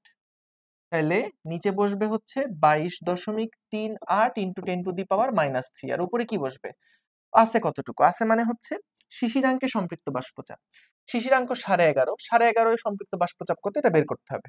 এখানে একটু নাটক করতে হবে। তো 11তে আমাদের দেওয়া আছে যে 11 মানে আসলে 11 ডিগ্রি সেলসিয়াস তাপমাত্রা যখন হয় তখন সম্পৃক্ত বাষ্পচাপ কত? তখন বলে দিছে 9.9 ইন্টু 10⁻³ 9.9 ইন্টু 10⁻³ মিটার। আচ্ছা, এবং 12তে কত? 12 ডিগ্রি সেলসিয়াসে হচ্ছে 10.52। 10.52 ইন্টু, এভাবে করে আগে লিখে নিবা, কারণ তোমাকে বের করতে হবে 11.5টা কত। তাহলে ভাই আমি এটা মুখে মুখে বলে দিব, পারবা এটা করতে। সেটা হচ্ছে 1 ডিগ্রি সেলসিয়াসের পার্থক্যের জন্য চাপের পার্থক্য কত বের করতে পারবা। আমাদের জানা দরকার 11.5 কত। তাহলে আগে আমরা বের করব 1 ডিগ্রি সেলসিয়াস পার্থক্যের জন্য চাপের পার্থক্য কত হয়। 10.52 মাইনাস 9.9 ইন্টু 10⁻³ তো কমন। তাহলে 0.5 ডিগ্রি সেলসিয়াস পরিবর্তনের জন্য আমাদের চাপের পার্থক্য কত হয় সেইটা আমরা বের করব। তাহলে 10.52 মাইনাস 9.9 ইন্টু 10⁻³ ইন্টু 0.5। ঠিক আছে, এটা বের করলাম যে 1 ডিগ্রি চেঞ্জ হলে চাপের পার্থক্য কত, 0.5 চেঞ্জ হলে চাপের পার্থক্য কত হয়। তাহলে এখান থেকে এরপরে আমরা দেখব যে 11-র সাথে এই যে এখানে যে ভ্যালুটা পাবো 11-র সাথে 11তে যেটা আছে যত চাপ আছে তার সাথে 0.5 টেম্পারেচার বাড়লে চাপ কত বৃদ্ধি পায় সেটা হচ্ছে আমরা ওখানে অ্যাড করব। ঠিক আছে, কারণ এখানে তো 0.5 ডিগ্রি সেলসিয়াস যখন বৃদ্ধি পাবে তখন চাপ কত বৃদ্ধি পাবে সেটা আমরা দেখলাম। তাহলে একটু দেখি বৃদ্ধি কত পায়। 10.52 মাইনাস 9.9 ইন্টু 10⁻³ ইন্টু 0.5। এটা পারে হচ্ছে যে পরিমাণে বৃদ্ধি পায় সেটার পরিমাণটা হচ্ছে 3.1 ইন্টু 10⁻⁻⁴। এই পরিমাণ চাপ বৃদ্ধি পায়। তাহলে এটা 0.5 ডিগ্রি বৃদ্ধির জন্য চাপ এতটুকু বৃদ্ধি পায়। তাহলে 11তে যেটা ছিল 11.5-এ তাহলে কত হবে? এটার সাথে যোগ দিতে হবে, অর্থাৎ 9.9 ইন্টু 10⁻³ এর সাথে যোগ দিতে হবে 3.1 ইন্টু 10⁻⁴। তাহলে দেখি কত হয়। 9.9 ইন্টু 10⁻³ এটা আসবে হচ্ছে 0.01021। তাহলে এখানে ওটা বসাই দিব 0.01021 ডিভাইডেড বাই 22.38 বাই 10⁻³ এটা আসে হচ্ছে 45.6%। 45.6%। তাহলে ভাই এটার মানে কি কমফোর্ট জোনের মধ্যেই আছে, তাহলে আরামদায়ক একটা আবহাওয়া আসলে সেখানে পাওয়া যাবে, আশা করি বুঝছো। আচ্ছা, পরের প্রবলেমে যাচ্ছি। দেখো কি বললো এখানে। এখানে বলছে একজন আবহাওয়াবিদ দৈনিক প্রতিবেদনের জন্য নিচের উপাত্তগুলো সংগ্রহ করলেন। 14, 16, 28, 30 এরকমে সম্পৃক্ত বাষ্পচাপগুলো আমাদেরকে দিয়ে দিছে। অসাধারণ। বলছে ওই দিনে ঢাকার শিশিরাঙ্ক নির্ণয় করো। তো বস এখানে কিন্তু শুষ্ক বাল্ব সিক্ত বাল্বে সবগুলো ভ্যালু দেওয়া আছে। বলছে কি ঢাকার শিশিরাঙ্ক বের করতে। তাহলে আমরা এখান থেকে থিটা মাইনাস থিটা যেটা তোমার হচ্ছে ডিউ পয়েন্ট আর কি, বা এটা তো ড্রাই, থিটাটাকে আমি শিশিরাঙ্ক বলছি, G into theta dry minus theta wet. ঠিক আছে, তাহলে এখান থেকে আমাদেরকে বের করতে হবে ঢাকার শিশিরাঙ্ক কত। তাহলে ভাই ঢাকার শিশিরাঙ্ক হচ্ছে থিটা সমান সমান theta D minus G into theta D minus theta W. আচ্ছা, তাহলে বস থিটা ড্রাই কত ঢাকার? এটা হচ্ছে 28.6। 28.6 মাইনাস জি মানে কত 1.664। 1.664। আচ্ছা, থিটা ডি মানে হচ্ছে 28.6 এবং থিটা ওয়েট মানে হচ্ছে 20 ডিগ্রি সেলসিয়াস। তাহলে বন্ধু এখান থেকে আমরা কিন্তু বের করে ফেলতে পারবো -20 ইন্টু 1.664 আর 28.6 থেকে যদি এটা বাদ দিই 14.6 2 8 9 6। যদি আমার হিসাব ঠিক থাকে তাহলে এটাই হচ্ছে আমাদের ঢাকার শিশিরাঙ্ক। এরপরে বলছে উপরের তথ্যের ভিত্তিতে কোন জায়গাতে ব্যক্তি অধিকতর স্বস্তি বোধ করবে। তো ভাই তার মানে আমাদেরকে বের করতে হবে যে ইয়ার মান কত, ওই যে আর এর মান কত। তো আর এর মান যেখানে কম হবে, সেখানে অধিকতর স্বস্তি থাকবে, অধিকতর স্বস্তি থাকবে।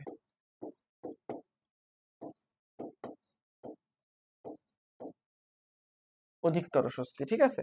তাহলে এখানে কিন্তু আমরা দেখো প্রত্যেকটা ডেটার আমাদের সম্পৃক্ত জলীয় বাষ্প চাপগুলা বলা আছে। তাহলে আর সমান সমান আমরা ওই যে শিশিরাঙ্কে চাপ ডিভাইডেড বাই বায়ুর তাপমাত্রায় চাপ, এভাবে করে হিসাব করে ফেলতে পারবো, আশা করি পারবা। এবং বায়ুর তাপমাত্রা মানে কিন্তু শুষ্ক বাল্বের যে তাপমাত্রা সেটাই হচ্ছে বায়ুর তাপমাত্রা। তাহলে এখানে 28.6 আছে, তোমাকে এখানে 28 আর 30-এর সম্পৃক্ত বাষ্প বলে দিছে, তাহলে 0.6 এর জন্য এগুলো হিসাব করে বের করবা। 32.5 আছে, তোমাকে 30 আর 32 আর 34-এর মধ্যে সম্পৃক্ত বাষ্পচাপ বলে দিছে, তাহলে 32.5 এর জন্য সম্পৃক্ত বাষ্পচাপ কত বের করবা। তারপর তুমি ঢাকার শিশিরাঙ্ক বের করছো 14.28, তাহলে 14 আর 16-র মধ্যে পার্থক্য জানো, তাহলে 14.28 এর জন্য শিশিরাঙ্ক কত হয় বের করবা, মানে 14.28 শিশিরাঙ্কের জন্য সম্পৃক্ত বাষ্পচাপ কত হয় বের করবা। এবং তারপরে দিনাজপুর না রাজশাহী, এটা কি বলছে, এটা হচ্ছে দিনাজপুরের জন্য যে ডেটা দেওয়া আছে সেখান থেকে দিনাজপুরের শিশিরাঙ্ক বের করবা এবং শিশিরাঙ্ক থেকে তারপরে আপেক্ষিক আর্দ্রতা বের করবা। ঠিক আছে, এগুলো কিন্তু থিওরি ক্লাসেও ক্লিয়ার করা হয়েছে, জাস্ট নরমাল ম্যাথ, এগুলোর মধ্যে আসলে কোনো ভেজাল টেজাল নাই, সুন্দর সহজ। ওকে, পরের প্রবলেমটাও একদমই একই রকম। দেখো কি বলছে, কোন একদিন ঢাকার তাপমাত্রা 35, শিশিরাঙ্ক দেওয়া আছে। বলছে ওই একই সময়ে চট্টগ্রামে স্থাপিত হাইড্রোমিটারে শুষ্ক এবং শুষ্কযুক্ত বাল্বের তাপমাত্রা 35 এবং 30 পাওয়া গেল। 35 তাপমাত্রায় গ্লেসিয়ার কনস্ট্যান্ট দেওয়া আছে। এখন কি বলছে, উদ্দীপক অনুসারে ঢাকার আপেক্ষিক আর্দ্রতা কত নির্ণয় করো। তো ভাই ঢাকার আপেক্ষিক আর্দ্রতা যেটা, সেটা কি হবে, সেটা হচ্ছে বায়ুর তাপমাত্রায় সম্পৃক্ত বাষ্পচাপ, অর্থাৎ 35-এর কি দেওয়া আছে, 35-এর বাষ্পচাপ হচ্ছে 42.16। তাহলে এখানে লিখবো 42.16 আর উপরে লিখবো আমাদের শিশিরাঙ্কে সম্পৃক্ত বাষ্পচাপ কত। তো 19.4-এরটা লাগবে। 19-এরটা আমি জানি 16.5, 19°C-এরটা আমি জানি 16.5 এবং 20°C-এরটাও আমি জানি, সেটা হচ্ছে 17.7। তাহলে এই দুইটা থেকে আমরা ইন্টারপোলেশন করে বের করতে পারবো না যে 19.4°C-এর জন্য আমাদের ইয়াটা কত, আশা করি পারবো। এবং তারপরে আমরা হচ্ছে ওই ভ্যালুটা এখানে বসাই দিব, তাহলে ঢাকার মধ্যে আপেক্ষিক আর্দ্রতা কত সেটা বের হয়ে যাবে। ঠিক আছে, আচ্ছা তারপরে কি একই তাপমাত্রা হওয়া সত্ত্বেও ঢাকা এবং চট্টগ্রামের মধ্যে কোথায় ঘাম দ্রুত শুকাবে। তাহলে এখানে আমাকে ওই আরটা বের করতে হবে, যেখানে আর হচ্ছে কম, মানে আপেক্ষিক আর্দ্রতা কম, সেখানে হচ্ছে ঘাম দ্রুত শুকাবে, ঘাম দ্রুত শুকাবে। আচ্ছা, তো রাজশাহীর ক্ষেত্রে আর কিভাবে বের করবো, দেখো প্রত্যেকটা ম্যাথের প্রসেস কিন্তু একই রকম। আমাকে রাজশাহীর ক্ষেত্রে শুষ্ক বাল্ব বা সিক্ত বাল্বের পার্ট দুইটা দেওয়া আছে। তাহলে এই শুষ্ক সিক্ত থেকে আবার গ্লেসারে কনস্ট্যান্ট 35°তে কত এটাও বলা আছে। তাহলে আমি প্রথমে আগে রাজশাহীর শিশিরাঙ্ক বের করব, আমি সবার আগে রাজশাহীর শিশিরাঙ্ক বের করব এবং তারপরে ওই শিশিরাঙ্কে সম্পৃক্ত বাষ্পচাপ কত ডিভাইডেড বাই 35-এর সম্পৃক্ত বাষ্পচাপ কত বের করে কত পার্সেন্ট হবে সেটা বের করে দেখাই দিব। যে যেখানে আমাদের আপেক্ষিক আর্দ্রতা কম হবে সেখানে কিন্তু তার মানে জলীয় বাষ্পের পরিমাণ কম, অর্থাৎ ঘাম তাড়াতাড়ি শুকাবে। সহজ। ওকে, পরের প্রবলেমে যাচ্ছি।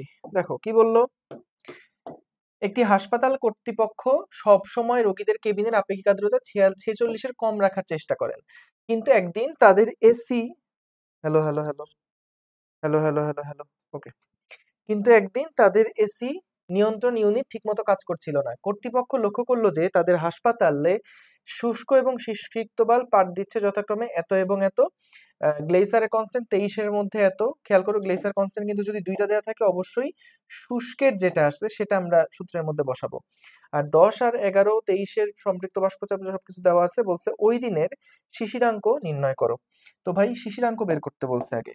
শিশিরাঙ্ক সমান কি হয়, থিটা ডি মাইনাস থিটা সমান সমান G into theta D minus theta wet, তাই তো। তাহলে আমাদেরকে শুষ্ক বাল্ব দেওয়া আছে 23, সিক্ত বাল্ব দেওয়া আছে 15.8 এবং গ্লেসারের কনস্ট্যান্ট 23-এ কত দেওয়া আছে বস, 1.74। আচ্ছা, তাহলে থিটা ডি হচ্ছে ছিল 23, এখান থেকে বাদ দিয়ে আমি থিটার মানটা বের করতে পারবো যে আমাদের শিশিরাঙ্ক কত। 23 মাইনাস 15.8 ইন্টু 1.74, 23 মাইনাস অ্যান্সার দিলে আসছে 10.472, এটা হচ্ছে আমাদের শিশিরাঙ্ক। এখন হাসপাতাল কর্তৃপক্ষ আপেক্ষিক আর্দ্রতা নিয়ে ওই দিন কোনো সংকটে পড়েছিল কিনা, তাহলে সবার আগে আমাকে বের করতে হবে যে এই শিশিরাঙ্কে সম্পৃক্ত বাষ্পচাপটা কত। তাহলে সেটা আমি কিভাবে বের করব? 10 আর 11 দেখো দেওয়া আছে।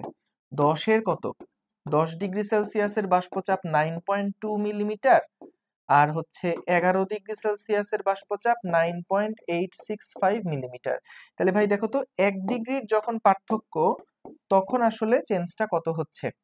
9.865 মাইনাস 9.2, এটা হয় 1 ডিগ্রির পার্থক্যের জন্য জলীয় বাষ্পের পার্থক্য হয় 0.5, আমাদের কত দরকার 472, তাহলে 0.472 এর জন্য পার্থক্য কত হয় ইন্টু 0.427, ও না সরি 472, এটা আসে হচ্ছে 0.31388। তাহলে আমরা 10 এ কত ছিল 9.2 ছিল, তাহলে ভাই 9.2 এর সাথে আমাকে যোগ করতে হবে 0.31388, 0.31388, এটা হচ্ছে আমাকে যোগ করতে হবে প্লাস 9.2, তাহলে এটা আসে হচ্ছে 9.51388, এটা হচ্ছে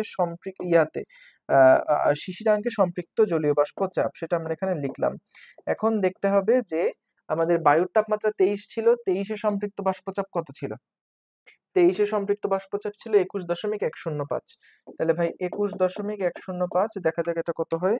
21.105 এটা হচ্ছে 45%। বাহ সুন্দর, 45.07%। তাহলে ভাই আমাদের 46-এর কম রাখার চেষ্টা করে, তাহলে এসি নিয়ন্ত্রণ সমস্যা না হলেও কোনো অসুবিধা নাই, আমাদের 46-এর থেকে কমই কিন্তু এখন আছে। ওকে, পরেরটায় যাচ্ছি। কোনো বদ্ধ ঘরের তাপমাত্রা 30 ডিগ্রি সেলসিয়াস এবং শিশিরাঙ্ক দেওয়া আছে 15 ডিগ্রি সেলসিয়াস, আপেক্ষিক আর্দ্রতা 50%। ওই সময় ঘরের বাইরের তাপমাত্রা ছিল 26, আপেক্ষিক আর্দ্রতা হচ্ছে 65%। আচ্ছা, ঘরের ভিতরের দুইটা জিনিস দেওয়া আছে, আবার ঘরের বাইরের দেওয়া আছে। তো 30 আর 26-এ সম্পৃক্ত জলীয় বাষ্পচাপ দেওয়া আছে, 30 ডিগ্রিতে সবকিছু আছে। কি বলছে? ওই ঘরের হাইগ্রোমিটারের আর্দ্র বাল্বের তাপমাত্রা কত বের করতে। এগুলা একদম মুখস্থ সূত্র। থিটা ডি মাইনাস থিটা শিশিরাঙ্ক সমান সমান G into theta D minus theta W.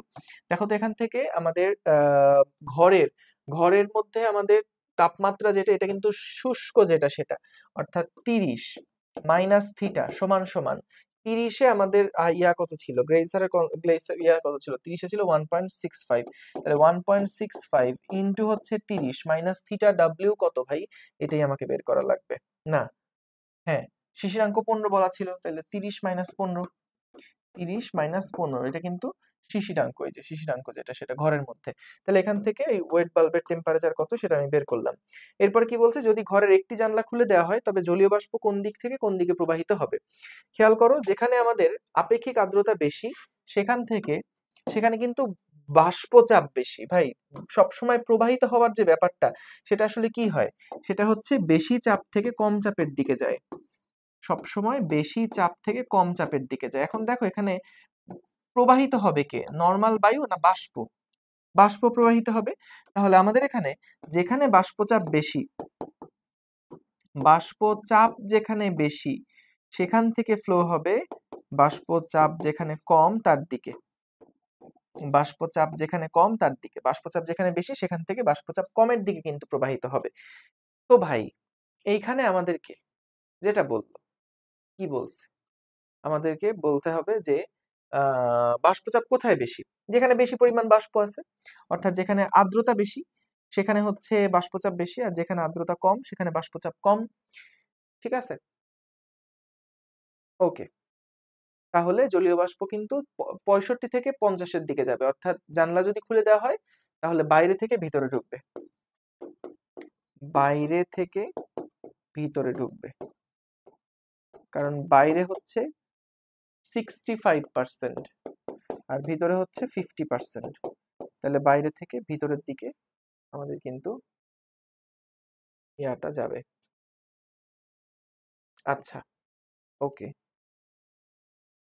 আচ্ছা, এইখানে আরেকটা জিনিস একটু বলে রাখা দরকার, সেটা হচ্ছে যে আপেক্ষিক আর্দ্রতা দিয়ে করাটা সেফ না, এটা দিয়ে করাটা সেফ না। যেটা করা উচিত সেটা হচ্ছে আমাদেরকে যেটা বললাম যে বাষ্পচাপ যেখানে বেশি আছে, মানে আমাদের সবসময় কিন্তু যে কোনো ফ্লুইডের যে প্রবাহটা সেটা কিন্তু উচ্চচাপ থেকে নিম্নচাপের দিকে হয়। ফ্লুইড মানে কিন্তু তরল বোঝায়, বায়ু বোঝায় বা গ্যাস বোঝায়।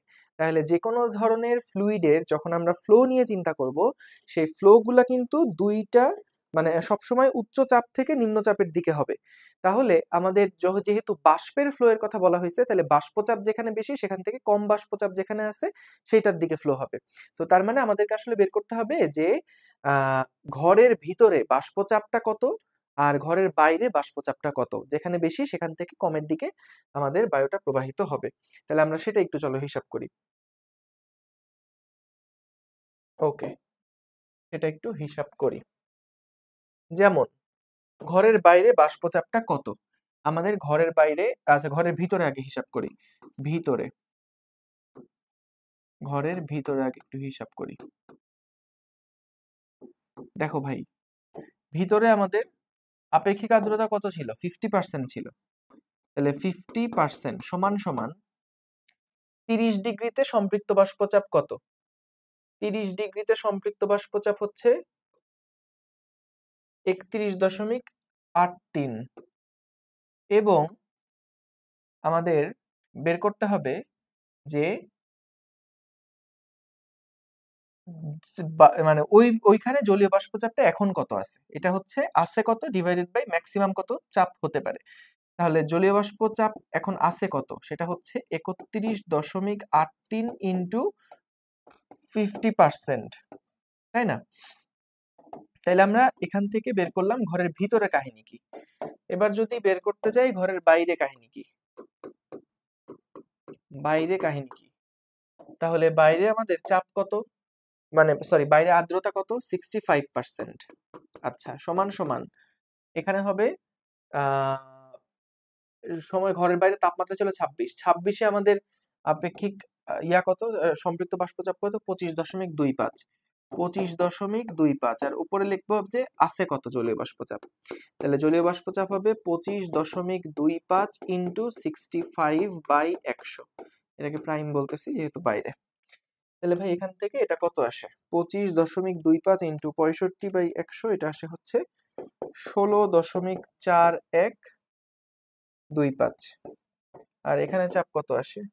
31.83 ইন্টু 0.5, এটা আসে 15.915। তাহলে দেখো বাইরে হচ্ছে চাপটা বেশি, এটা কি এককে ছিল? মিলিমিটার পারদ চাপে ছিল। তাহলে বাইরে থেকে ভিতরের দিকে কিন্তু এখানে জলীয় বাষ্প টা প্রবাহিত হবে, ঠিক আছে? বাইরে থেকে ভিতরের দিকে জলীয় বাষ্পটা প্রবাহিত হবে। তাহলে শুধু হিউমিডিটি দেখে বলা যাবে না, এটা হচ্ছে আমাদেরকে চাপ বা বাষ্পের চাপ যেটা, সে চাপটা দেখে তারপরে বলতে হবে। ওকে, গেল। পরের প্রবলেমে যাচ্ছি। কি বললো? তথ্যাদি পাওয়া গেল, শুষ্ক বাল্ব আর্দ্র বাল্ব দেওয়া আছে, এগুলো একই টাইপের প্রবলেম। 32°C গ্লেসিয়ার কনস্ট্যান্ট দেওয়া আছে, 24 এইভাবে করে দেওয়া থাকলে ভালো লাগে দেখতে। বলছে ঘরের মধ্যে শিশিরাঙ্ক বের করো। অসাধারণ প্রশ্ন। শিশিরাঙ্ক বের করতে বলছে, থিটা সমান সমান হবে থিটা ড্রাই মাইনাস হচ্ছে G into theta dry minus theta wet. Okay, তাহলে 32-এ আমাদের আচ্ছা শুষ্ক বাল্বের তাপমাত্রা 32 ছিল, 32 মাইনাস 1.63, 32 মাইনাস 28 কত ছিল ভাই? হ্যাঁ 28 আবার বাইর করতে হবে, ছি। এই যে আর্দ্র বাল্বের তাপমাত্রা ছিল 28, তাহলে এখান থেকে ঘরের মধ্যের কথা বলছে। দাঁড়াও, ঘরের মধ্যে পাওয়া গেল। ঘরের মধ্যে শুষ্ক বাল্বের তাপমাত্রা এত, আর্দ্র বাল্বের তাপমাত্রা এত। 32-এ হচ্ছে এত, 24-এ সম্পৃক্ত এত, 26-এ হচ্ছে আচ্ছা দাঁড়াও, থিটা ওয়েট, এটা তো 28 বের করতে হবে, 28। এই তো, তাহলে এটাই হচ্ছে আমাদের শিশিরাঙ্ক। ঘরের মধ্যে শিশিরাঙ্ক বের হয়ে গেল, কারণ শুষ্ক আর্দ্র বাল্বের তাপমাত্রা দেওয়া ছিল, শুষ্ক বাল্বের তাপমাত্রা দেওয়া ছিল, সবকিছু হিসাব করে থিটার মানটা বের করে ফেললাম। আচ্ছা, ওই দিন ঘরের বাইরে না ভিতরে ভেজা কাপড় দ্রুত শুকাবে? ওই দিন ঘরের ভিতরে না বাইরে ভেজা কাপড় দ্রুত শুকাবে? তাহলে এটা ডিপেন্ড করছে আপেক্ষিক আর্দ্রতার উপরে। যেখানে আর্দ্রতা কম সেখানে কাপড় দ্রুত শুকাবে। তাহলে ঘরের বাইরে গেলাম কোথায়? আচ্ছা এটা হচ্ছে ঘরের বাইরে, তাই না?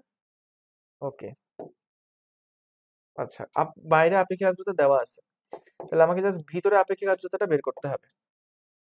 তাহলে ভিতরে আপেক্ষিক আর্দ্রতা হচ্ছে 32°C তাপমাত্রায় সম্পৃক্ত জলীয় বাষ্পচাপ কত? দেখো 32°C তাপমাত্রায় সম্পৃক্ত বাষ্পচাপ দেওয়া আছে 35.66, আর 26°C তাপমাত্রায় সম্পৃক্ত বাষ্পচাপ দেওয়া আছে, আরে 24-এ দেওয়া আর হচ্ছে 26-এ দেওয়া, 28-এ দেওয়া নাই, তাই না?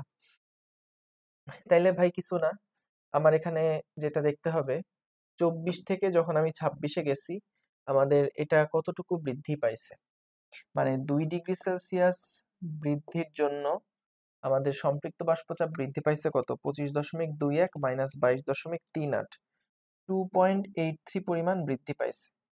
তাহলে ভাই 4°C জন্য বৃদ্ধি পাবে কতটুকু, বা আমরা আসলে এটার সাথে 2.83 যোগ করে তারপরে করতে পারি যে 2 ডিগ্রির জন্য 2.8 মিলিমিটার পারচাপ করে বৃদ্ধি পায়।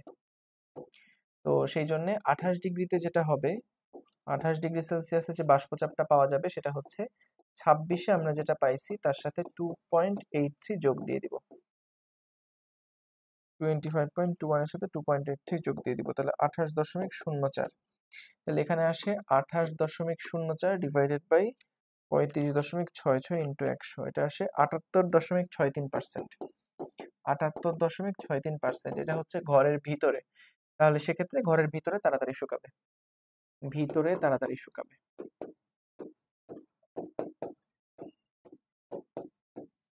ভিতরে তাড়াতাড়ি শুকাবে, ঠিক আছে? ভিতরে কাপড় তাড়াতাড়ি শুকাবে। ওকে, আমি এখানে খুব মেজর একটা ভুল করে ফেলেছি, সেজন্য আমি আন্তর্জাতিকভাবে দুঃখিত।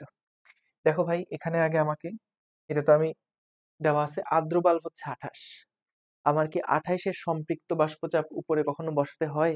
না, আমাদের শিশিরাঙ্কের যে সম্পৃক্ত বাষ্পচাপ সেটা বসাতে হয়। সি সি সি সি ইহ, তাহলে আমরা আগে এখান থেকে শিশিরাঙ্কটা আগে দেখি, ঘরের ভিতরে শিশিরাঙ্কটা কত, সেটা হচ্ছে 32, এটা 4 ইন্টু 1.63, তাহলে 32 থেকে এটা বাদ দিলে আসে 25.48, তাই তো? কই, 25.48 মিলিমিটার পারদ চাপ, ঠিক আছে? তাহলে 25.48টা হচ্ছে এর জন্য আমাদের সম্পৃক্ত বাষ্পচাপটা কত এটা বের করা লাগবে 25.48 এর জন্য। তাহলে দেখো 24 আর হচ্ছে 26, এই 2 ডিগ্রির পার্থক্যের জন্য আমাদের পার্থক্য হয় কত, 25.21 মাইনাস 22.38, এটা হচ্ছে 2.83। তাহলে এখন বের করতে হবে 1 ডিগ্রির পার্থক্যের জন্য কত হয়, 2.83/2। তাহলে আমাদের ইয়াটা ছিল 25.48, অর্থাৎ 24-এর সাথে 25.48 এর গ্যাপ কত, 1.48। 1.48°C এর জন্য আমাদের পার্থক্য কত হবে, এটা হবে 2.0942, অর্থাৎ আমাদের 24-এ যা ছিল 22.38, সেটার সাথে 22.38-এর সাথে আমার হচ্ছে 2.0942, এটা যোগ করলে আমরা কি পাবো, আমরা পাবো হচ্ছে 25.48°C শিশিরাঙ্কে সম্পৃক্ত বাষ্পচাপ, শিশিরাঙ্কে সম্পৃক্ত বাষ্পচাপ। তাহলে প্লাস যদি 22.38 দেই, এটা আসে হচ্ছে 24.4742 ডিভাইডেড বাই 35.66, এটা আসে 68%, এটা আসে হচ্ছে 68.6%, ঠিক আছে? 68.6%। তাহলে হ্যাঁ, রাইট। তাহলে আমাদের এখানে ভিতরে কাপড়টা দ্রুত শুকাবে, খুব সাবধান, এই ফালতু ভুলটাল করো না আমার মতো। আচ্ছা, পরে কি আসলো, 200 গ্রাম নাইট্রোজেন গ্যাস ভর্তি একটি বেলুনকে সমুদ্রের তলদেশে নিয়ে যাওয়ায় আয়তন অর্ধেক হয়ে গেল, সমুদ্র পৃষ্ঠের চাপ দেওয়া আছে, তাপমাত্রা দেওয়া আছে, সবকিছু দেওয়া আছে, বলছে মোট গতিশক্তিটা আমরা একটু আগে করলাম, সমুদ্র পৃষ্ঠে মোট গতিশক্তি যেহেতু তাপমাত্রা দেওয়া আছে, তাহলে এখান থেকে 5/2 এনআরটি, এনআরটি, ঠিক আছে? এটা হচ্ছে মোট যে শক্তি সেটা। ওকে, এখানে একটু লিখে দিতে পারো পাশে যে ঘূর্ণন গতিশক্তি এবং চলন গতিশক্তি একত্রে হিসাব করে, আর তাপমাত্রা বিবেচনায় সমুদ্রের গভীরতা নির্ণয় করে, এটা আমরা একটু আগে করছি। পরের প্রবলেমে যাচ্ছি, কোনো একটি পরীক্ষণে মিথাইনের আবদ্ধ বায়ুর তাপমাত্রা এত, আপেক্ষিক আর্দ্রতা এত, শৈত্যপ্রবাহ স্থানে তাপমাত্রা কমে 15 হলো, 7°C আর সম্পৃক্ত বাষ্পচাপ দেওয়া আছে, বলতে তাপমাত্রা 5°C নেমে গেলে ঘনীভূত জলীয় বাষ্পের পরিমাণ নির্ণয় করো। দেখো, এখানে আগে আমাকে বের করতে হবে যে আমাদের জলীয় বাষ্প আছে কতটুকু। তো সেই ক্ষেত্রে আমাদের আপেক্ষিক আর্দ্রতা ছিল 47%। 47% সমান সমান আবদ্ধ বায়ুর তাপমাত্রা হচ্ছে 19। তাহলে 19-এ সম্পৃক্ত বাষ্পচাপ হচ্ছে 16.5। আচ্ছা, আর হলো আমাদের তাহলে এখন জলীয় বাষ্প আছে কতটুকু সেটা আমরা বের করতে পারবো। শোনো, এইরকম যখন এই যে ঘনীভূত কতটুকু হলো এরকম টাইপের প্রশ্নে যখন আসবে, তখন আগে হচ্ছে চিন্তা করে নিবা যে এই চাপগুলাকে ভরের মতন চিন্তা করে নিবা, তাহলে আমাদের ফিল করতে সুবিধা হবে। এটা আসে হচ্ছে 7.75। তার মানে জিনিসটা কিভাবে করে মনে করো, এটা তো একটা পারদ চাপ, এটা তো একটা পারদ চাপ, হ্যাঁ। কিন্তু এভাবে চিন্তা করো যে 16 গ্রাম ম্যাক্সিমাম থাকতে পারতো, 16.5 গ্রাম ম্যাক্সিমাম থাকতে পারতো, আছে হচ্ছে 7.755 গ্রাম। এখন দেখো, যখন রুমের তাপমাত্রা 15 ডিগ্রি সেলসিয়াস হয়ে যাবে, তখন আমাদের 15 ডিগ্রি সেলসিয়াস যখন হয়ে যাবে তখন, আচ্ছা কমে 15 ডিগ্রি সেলসিয়াস হলো, হয়ে যাক। এখন বলছে যে তাপমাত্রা 5 ডিগ্রি সেলসিয়াসে নেমে গেলে ঘনীভূত জলীয় বাষ্পের পরিমাণ নির্ণয় করো। এখন ভাই দেখো, যখন আমাদের রুমের মধ্যে জলীয় বাষ্প আছে এতটুকু, তো আমাদের দেখো 7 এবং 8 ডিগ্রি সেলসিয়াসে, দাঁড়াও তো,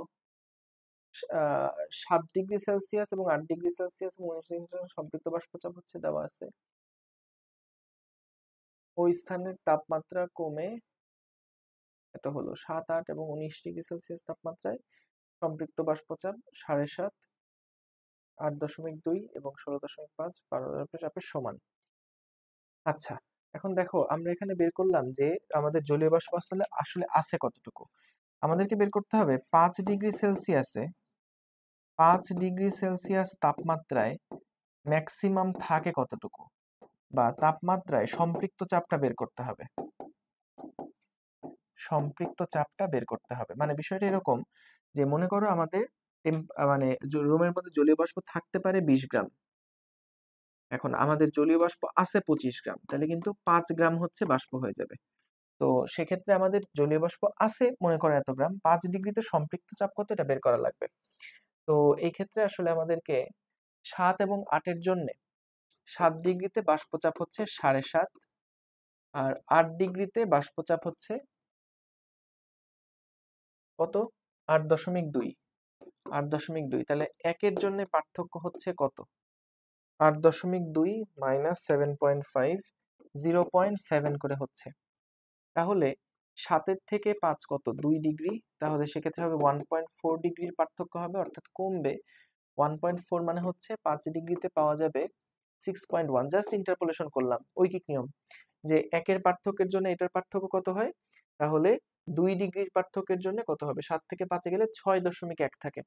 তাহলে দেখো পারদ চাপ যেটা হবে 5 ডিগ্রিতে ম্যাক্সিমাম পারদ চাপ পাওয়া যাবে হচ্ছে 6.1, আর তোমার কাছে আছে কতটুকু 7.7, তাহলে ঘনীভূত হয়ে যাবে কতটুকু 7.755 মাইনাস হচ্ছে 6.1 ডিভাইডেড বাই 7.755। ওকে, তাহলে কত হয় 7.755 মাইনাস 6.1 ডিভাইডেড বাই 7.755, এটা আসে 21.34%। এত পার্সেন্ট হচ্ছে ঘনীভূত হয়ে যাবে। আমি একটু তাও দেখে নিই কোনো ভুল আছে কিনা। না, এখানে হচ্ছে যেটা আমি দেখলাম প্রশ্নের মধ্যে দেওয়া আছে 5 ডিগ্রির জন্য নাকি ডিরেক্টলি দেওয়া আছে। তো যাই হোক, যদি এরকম আমাদের ডিরেক্টলি দেওয়া না থাকে, এখানে তো দেখা যাচ্ছে ডিরেক্টলি দেওয়া নাই, গাইডে কোত্থেকে পাইছি আমি জানি না। যদি 7 আর 8-এর জন্য যেই দুইটা দেওয়া আছে সেই দুইটা থেকে আমাদেরকে লিনিয়ার ইন্টারপোলেশন করে বের করতে হবে। এটা আসলে এক্সট্রাপোলেশন বলে, এটা ইন্টারপোলেশন না। ইন্টারপোলেশন হচ্ছে সংখ্যা দুইটার মাঝখানের কোনো একটা সংখ্যার জন্য বের করা, আর এক্সট্রাপোলেশন হচ্ছে সংখ্যা দুইটার বাইরে কোনো একটার জন্য বের করা। তো আসলে একই টাইপের। তো এভাবে করেই করতে হবে আর কি, যদি আমাদের ডিরেক্টলি দেওয়া না থাকে বা মাঝখানে কোনো একটা না হয় সেই ক্ষেত্রে। আচ্ছা, আর তাপমাত্রা পরিবর্তনের কারণে কোনো স্থানের আবদ্ধ শিশিরাঙ্কে পরিবর্তন হবে কিনা, উত্তর হচ্ছে হবে না। কিন্তু এইটা তোমাকে ব্যাখ্যা করতে হবে, তাই প্রশ্ন যখন এরকম ব্যাখ্যামূলক কিছু একটা দেখবা তখন এটাকে অ্যাভয়েড করাই উচিত। এটা কিভাবে হয় কেন হয় এটা নিয়ে কিন্তু থিওরি ক্লাসে ডিটেইলসে বলা হয়েছে, ওয়ান শট ক্লাসের মধ্যেই আছে, দেখো। ঠিক আছে, ওকে, পরের প্রবলেমে যাচ্ছি। কি বললো, এত মিটার কিউব 10⁻⁻² মিটার কিউব আয়তনের সিলিন্ডারে 300 কেলভিন তাপমাত্রায় এত চাপে ভর্তি করা আছে, তাপমাত্রা অপরিবর্তিত রেখে কিছু পরিমাণ অক্সিজেন ব্যবহার করার ফলে চাপ এত পাওয়া গেল, অক্সিজেন আণবিক ভর এত। বলছে উদ্দীপকে বর্ণিত অক্সিজেন গ্যাস ব্যবহারের পূর্বে এর অণুগুলোর মূল গড় বর্গবেগ কত ছিল নির্ণয় করো।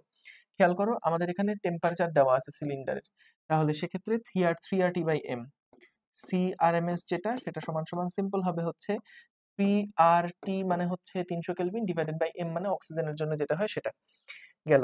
এখন বলছে উদ্দীপকের বর্ণনা মতে যে পরিমাণ অক্সিজেন গ্যাস ব্যবহৃত হয়েছে তা নির্ণয় সম্ভব কিনা। অবশ্যই সম্ভব। দেখো এখান থেকে আমরা যেটা বের করব যে আমাদের কি কি সেম আছে। তাপমাত্রা অপরিবর্তিত, ঠিক আছে, তাহলে টি সেম। সিলিন্ডার যেহেতু তাহলে ভি সেম। ওকে, তাহলে টি আর ভি যদি সেম থাকে তাহলে পি ভি সমান সমান এনআরটি, তাই না? এন মানে কি লেখা যায়, small M by capital M R T V P. তাহলে ভাই এখান থেকে আসলে খেয়াল করে দেখো আমাদের পি বাই স্মল এম এই জিনিস পুরাটাই হচ্ছে আমাদের মানে কনস্ট্যান্ট। কেন? কারণ এখান থেকে কি কি থাকছে, R T divided by V into capital M, এই চারটা জিনিসই কিন্তু কনস্ট্যান্ট যেহেতু, তাহলে এটা কিন্তু কনস্ট্যান্ট হবে।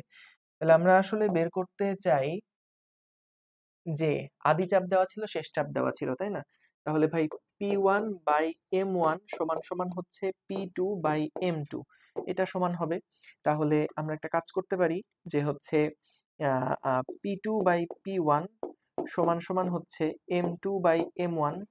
আচ্ছা, এখান থেকে আমরা চলো বিয়োজন করি, বিয়োজন করলে হবে P2 minus P1 divided by P1 সমান সমান M2 minus M1 divided by M1। এখান থেকে বিয়োজন কেন করলাম, কারণ আমরা এখান থেকে বের করতে পারবো কত পার্সেন্ট ভর আসলে অক্সিজেনটা বের হয়ে গেছে, কত গ্যাস ব্যবহৃত হয়েছে সেটা বের করতে পারবো।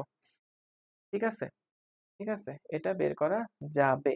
তো আমরা আরেকটা কাজও করতে পারি, যেহেতু শুরুতে আমাদের এন কত দেওয়া আছে, শুরুতে যেহেতু আমাদের এন কিভাবে দেওয়া আছে, তুমি পি জানো, তুমি পি জানো, পি জানো, ভি জানো, টি জানো, তাহলে পিভি সমান সমান এনআরটির মধ্যে তুমি কিন্তু শুরুর এনটা কত, এন ওয়ান কত, এটা কিন্তু তুমি বের করতে পারবা, পিভি বাই আরটি থেকে বের করতে পারবা। তাহলে সেটা যদি জানো তাইলে তো আমরা এখান থেকে যে পরিমাণ অক্সিজেন গ্যাস ব্যবহৃত হয়েছে সেটাও আসলে বের করে ফেলতে পারবো, তাই না? ওকে, তাহলে N1 যদি তুমি জানো, পরবর্তীতে ভি সেম ছিল, পরবর্তীতে চাপ সেম ছিল, তাহলে আমাদের ইয়া কত হয়েছে, কি বলে, যে পরিমাণ অক্সিজেন গ্যাস ব্যবহৃত হয়েছে, এখান থেকে আমরা আসলে বের করে ফেললাম যে কত পার্সেন্ট চেঞ্জ হয়েছে। যেমন P2 কত, P2 হচ্ছে 1.3 ইন্টু 10⁵, তার মানে 1.3 মাইনাস 2.5 ডিভাইডেড বাই 2.5, এই যে এত পার্সেন্ট হচ্ছে কমে গেছে। ঠিক আছে, এত পার্সেন্ট হচ্ছে ব্যবহৃত হয়েছে, এত পার্সেন্ট হচ্ছে ব্যবহৃত হয়েছে। 2.5 থেকে 1.3 বাদ দেই, 2.5 থেকে 1.3 বাদ দেই, ডিভাইডেড বাই 2.5, 48% হচ্ছে ব্যবহৃত হয়েছে, 48% হচ্ছে ইউজড হয়েছে। আচ্ছা, এখন অ্যামাউন্টটাকে আমি নিয়ে যেতে পারবো, এটা অ্যামাউন্টটাকে নিয়ে যেতে পারবো। পরবর্তীতে ব্যবহার করার পরে আমাদের প্রেসারটা দেওয়া আছে শুধু, তাহলে প্রেসার যদি দেওয়া থাকে, তাপমাত্রাটা অপরিবর্তিত, ওয়াও, তাইলে তো আমরা ইয়াও বের করতে পারবো। তাপমাত্রা যেহেতু অপরিবর্তিত রাখা আছে, তাপমাত্রাটা যেহেতু অপরিবর্তিত রাখা আছে, এই কারণে আমরা কিন্তু আগে তো বের করলাম যে কত পার্সেন্ট ইউজড, কিন্তু যদি আসলে আমরা চাই ডিরেক্টলি বের করতে যে কত অংশ যাবে, তাহলে পরবর্তীতে প্রেসার একটা নতুন আসছে ভি আগের মতন, এন টু আর টিও আগের মতন। তাহলে N2 এর যে ভ্যালু সেটাও আমি জানি, সেটা হচ্ছে, আমাকে পার্সেন্ট বের করতে বললে কিন্তু আগের মতনই শেষ, আগে যে অঙ্কটা দেখালাম এখান থেকে পার্সেন্ট বের করা শেষ। ইভেন তোমার আসলে এখানে এন দিয়েও করতে পারতাম, যে P by N, P1 by N1 সমান P2 বাই N2, ওভাবে করেও করতে পারতাম, সেম রেজাল্ট আসতো আসলে। তো N2 সমান কি লেখা যাচ্ছে, P2V ডিভাইডেড বাই RT। ঠিক আছে, তাহলে N2 এর যে ভ্যালু সেটা আমি বের করতে পারবো, কারণ প্রেশার পরেরটা কত জানি, সেটা হচ্ছে 1.3 ইন্টু 10⁻⁵।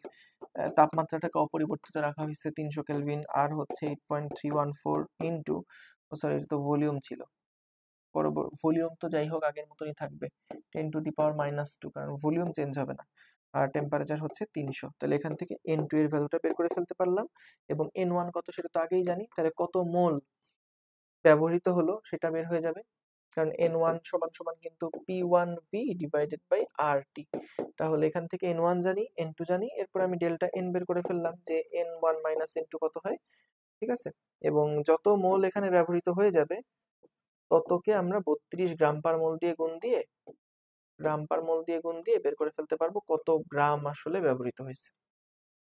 ওকে, আশা করি বুঝতে পারছো। ওকে, পরের প্রবলেমে যাচ্ছি। দেখো কি বলছে আমাদের এখানে, যে নাইট্রোজেন গ্যাস দ্বারা একটি পাত্র 20 atm চাপে 27 ডিগ্রি সেলসিয়াস তাপমাত্রায় ভর্তি করা হলো, এরপর অর্ধেক ভরের গ্যাস বের করে দেওয়া হলো এবং অবশিষ্ট গ্যাসের তাপমাত্রা 87 ডিগ্রি সেলসিয়াস বাড়ানো হলো। প্রাথমিক অবস্থায় নাইট্রোজেন গ্যাসের অণুগুলার মূল গড় বর্গবেগ বের করতে বলছে। CRMS সমান সমান কি হবে ভাই, √3RT ডিভাইডেড বাই M। এখন টি কত ভাই, টি হচ্ছে আমাদের 27 ডিগ্রি সেলসিয়াস, মানে হচ্ছে কত, 300 কেলভিন। তাহলে নাইট্রোজেন গ্যাসের জন্য এম এর ভ্যালু কত বসবে, 28 ইন্টু 10⁻³ কেজিতে বসাতে হবে, এত কেজি পার মোল। তাহলে এখান থেকে সিআরএমএস কত পেয়ে যাবো, ডান। পরেরটা যেটা বলছে যে পরিবর্তিত অবস্থায় গ্যাসের চাপ পূর্বের চাপের চেয়ে কম না বেশি হবে।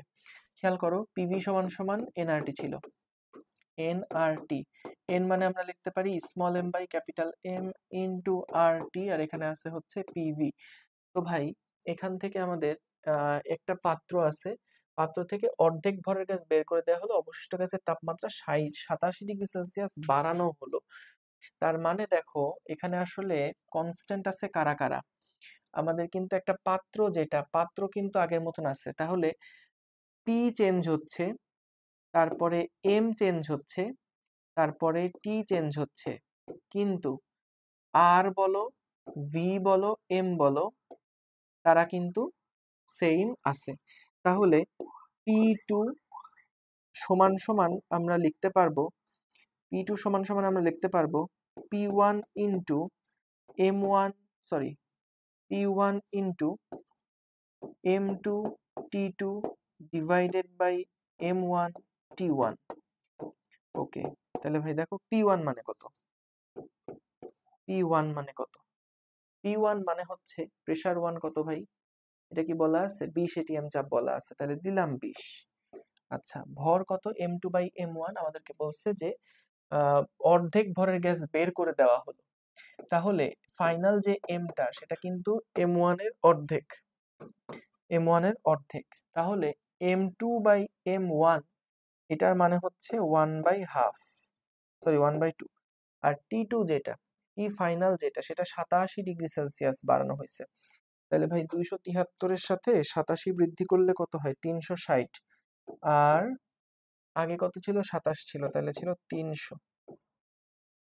তাহলে এখান থেকে 360 into 20 divided by 2 divided by 300, এটা আসে 12 এটিএম আসে, ঠিক আছে।